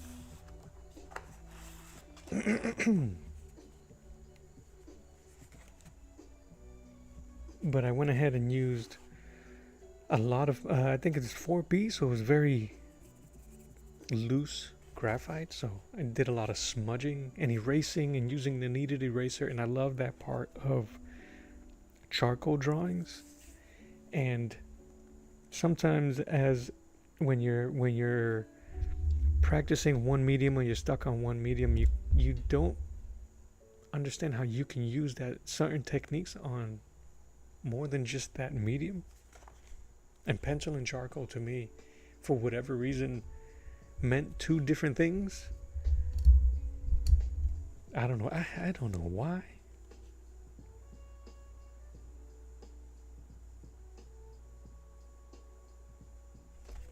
Yeah, my old man.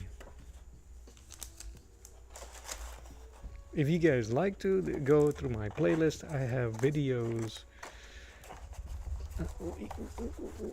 Most of these paintings and drawings of Kratos, the old man. Cletus? No, it wasn't Cletus. This was, I wanted to do a video showing, I think this is my variation of the Loomis method and the Riley. It's more Riley, I think, because Riley is kind of like the rhythms of the face. And no reference, just doing the form from beginning and then painting it. And seeing if I can do something with no references, just from doing all the practice pieces and all of the basics and the whatever the heck I'm trying to say here.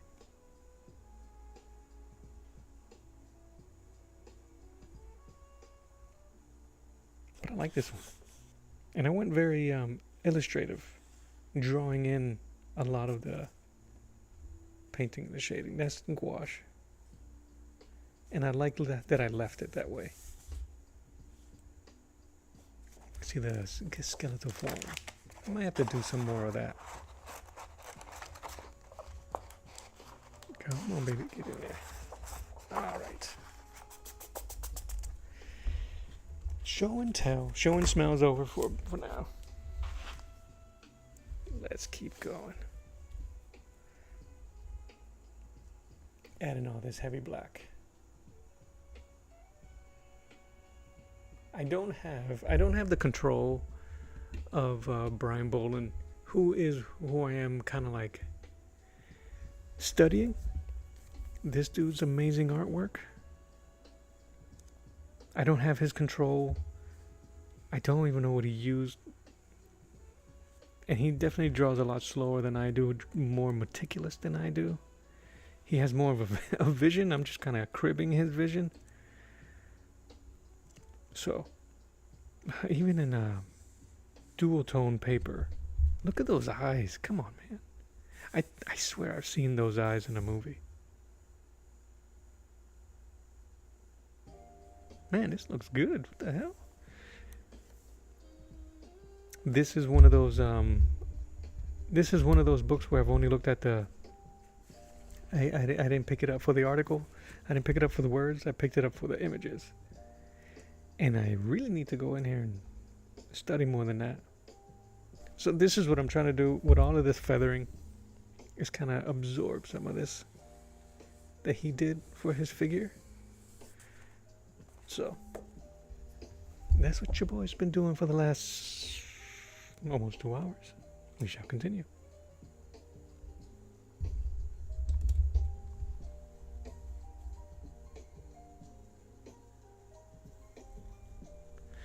Yeah. So Link. You feel like you've been kind of lazy with your art, meaning when you're sketchbook drawing, you don't do much in detail, save it for the canvas. Yeah, I understand that, and I don't know why we do it either. There's something about shortchanging ourselves when it comes to the sketchbook phase. Even if, which is kind of a silly thing, now that I'm saying it out loud, this piece here is for nobody. It's for me. It's a practice piece. Something that could have easily been done in a sketchbook.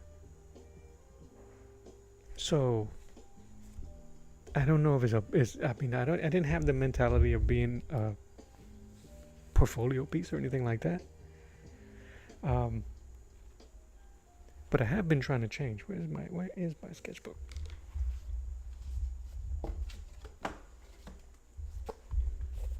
Right? It's a weird thing that us artists do to ourselves. Like very loose, unfinished. I probably won't ink this, but I will use it as reference in the future for something. This was supposed to be a portrait only. I said the heck with that, because I get bored quick, and I can't. Maybe if the sketchbook was smaller, and it takes too much work. This sketchbook paper is really cheap, and I wanted to paint everything, so that wasn't gonna work anyway. This was the last piece, and it's kind of sketchy, but it was for an idea. I'm going to do a Sergeant Rock cover. But yeah, I've been using it more for this compositional pieces, which I don't do. My other sketchbooks are portfolio sketchbooks, almost finished pieces. Because I fell into the trap link of I fell into the trap that sketchbooks, the sketchbook video, the sketchbook reveals of these social media artists, and everything is where it's supposed to be. And it became very disheartening. Even as a grown man artist, seeing that stuff was disheartening, because I'm like, I suck then. My sketchbooks are terrible. So I started to put so much attention and effort, even in my sketchbooks, that they became portfolio pieces. And I think that's disingenuous to show young artists, not young in age, just young in general, those things. And be like, oh, that's my sketchbook. And just kind of nonchalantly, maybe they do. Maybe they do toot out these amazing pieces every time they open their sketchbook. And I'm just a hater. But no, I fell in the trap of it has to be perfect. My sketchbook has to be perfect. And I wouldn't finish them. And even when I was pretending early on during the start of this channel,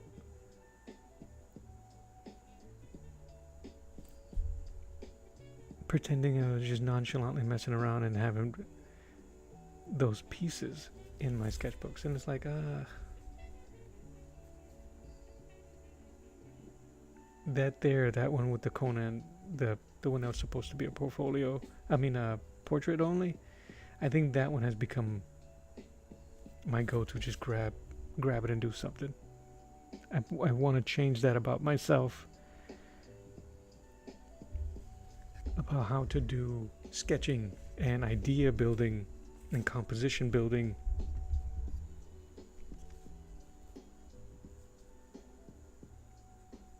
Because I didn't do it, so I didn't do it like that. It was kind of like pretentiously set up to look good all the time.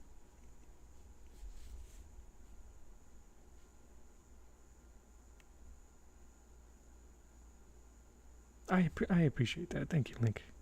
But that was my other. If I was to show my watercolor sketchbook,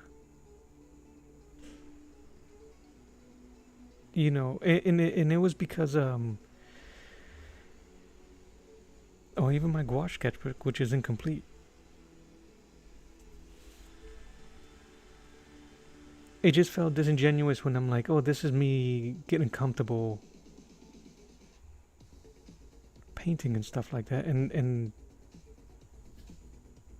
I'm spending 8-9 hours on my own sketchbook drawings and paintings.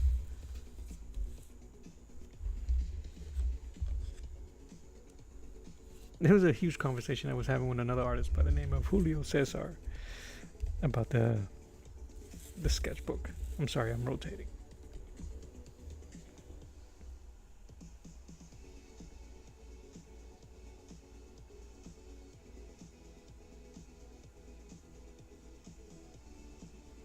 But I'm just trying to be better.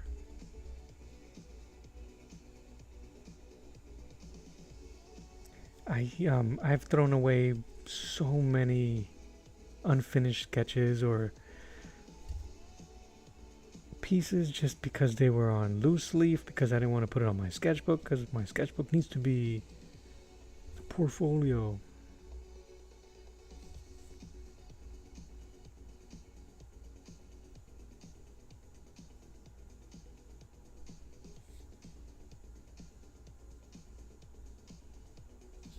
So I've been trying to do that, but I've been trying to be a bit better about.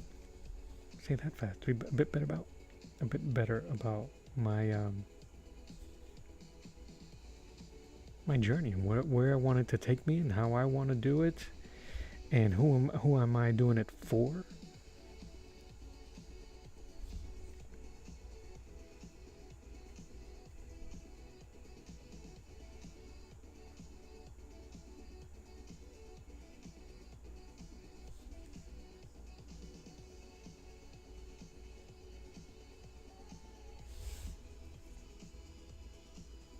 Yeah, I'll read it out. It's weird. It's weird though because we all have a beginning and it usually sucks. Yeah.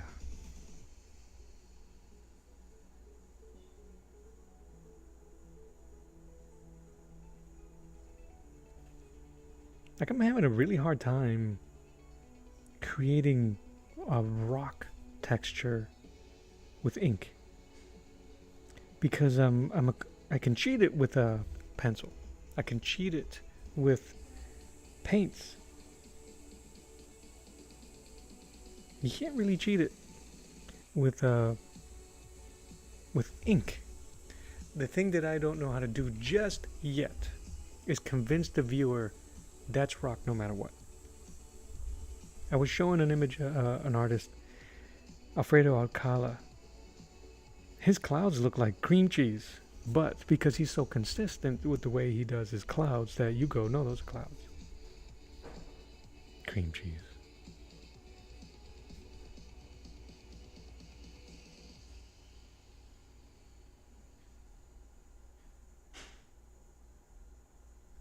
So I haven't developed that rhythm, but you're right.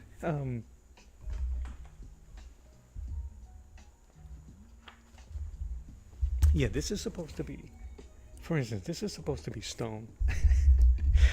And I need to know and teach myself how to do stone if I'm going to be doing Old Testament style images and swords and sorcery or whatever it is.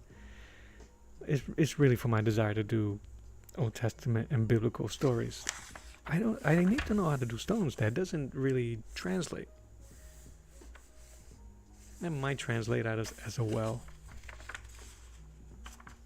That's the closest, but this is all looking at reference, which is what I'm going to have to do. This was supposed to be 2 caves. It just looks like somebody's lower intestine.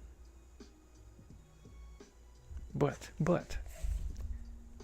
this helped me a lot to try to just get a rhythm of what it's supposed to look like. So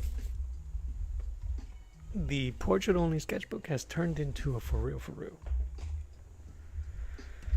Yeah, when you only losing one tone, it is tough. And I don't think I'll have to just keep peeking.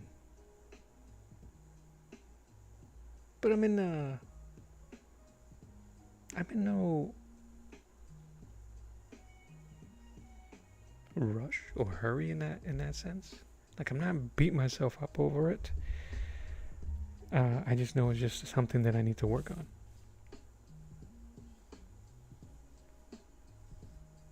And I'm looking forward to it.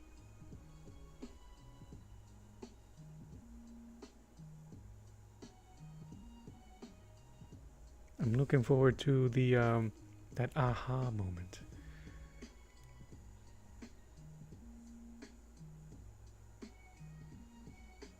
The aha moment as an artist is so, it feels so good. when you're it's almost out of body, you pull back, you go, oh, I freaking did it. I think that's it.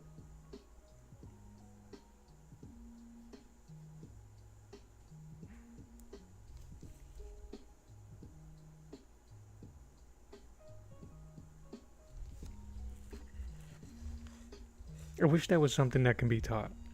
I think honestly, but we all have to discover our own aha moments when it comes to anything. When it comes to studying artists and watching what they do, it's hard to recapture that aha and share it. Because then once the aha is done, it just becomes a technique. There's nothing wrong with that.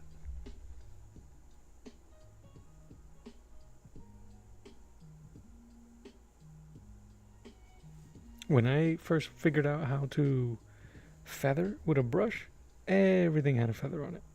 Everything had a feathered edge.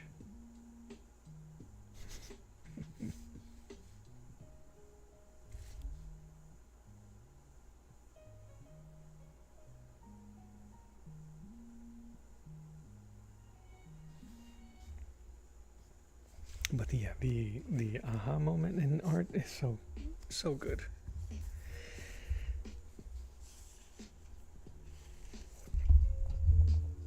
Yes. Yeah.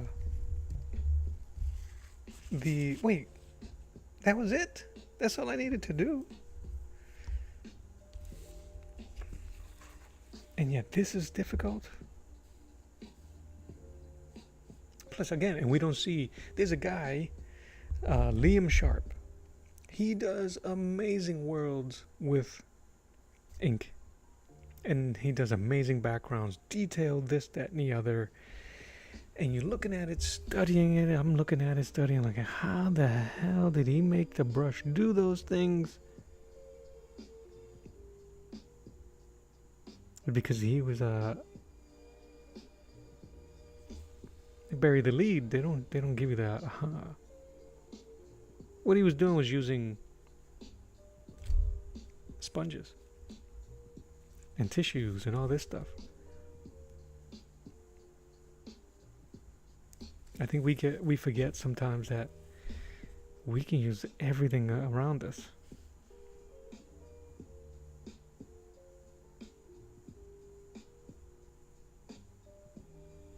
I have a sponge here.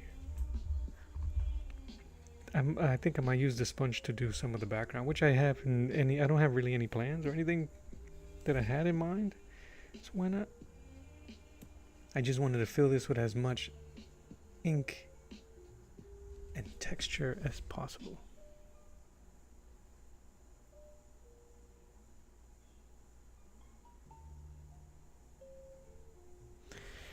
Yeah, that discovery moment is so... I had gotten it more from painting than penciling, I think.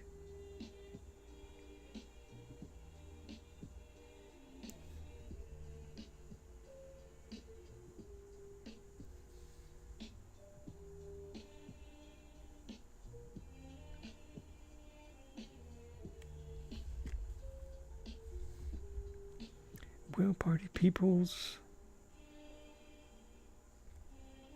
I'm gonna finish up a little bit on this visor. I'm gonna let the music play me out.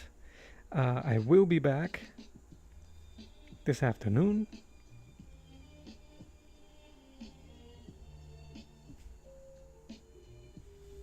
I like that look.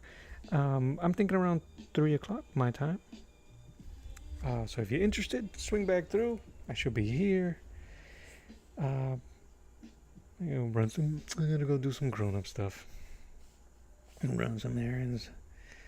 I can't be sitting here drawing and painting all day.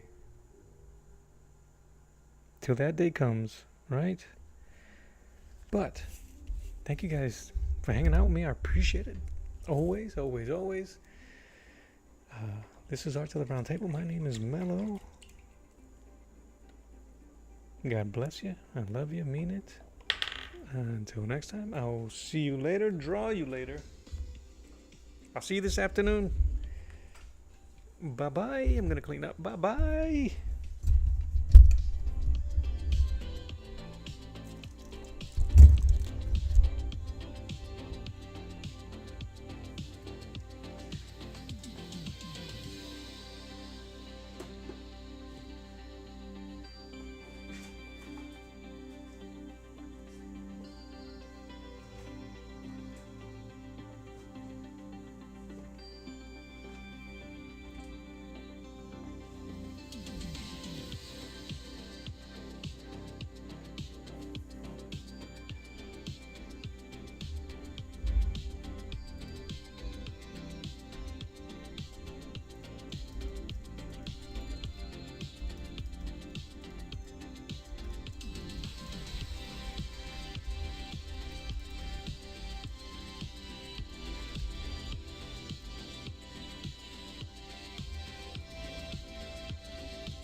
at the round table.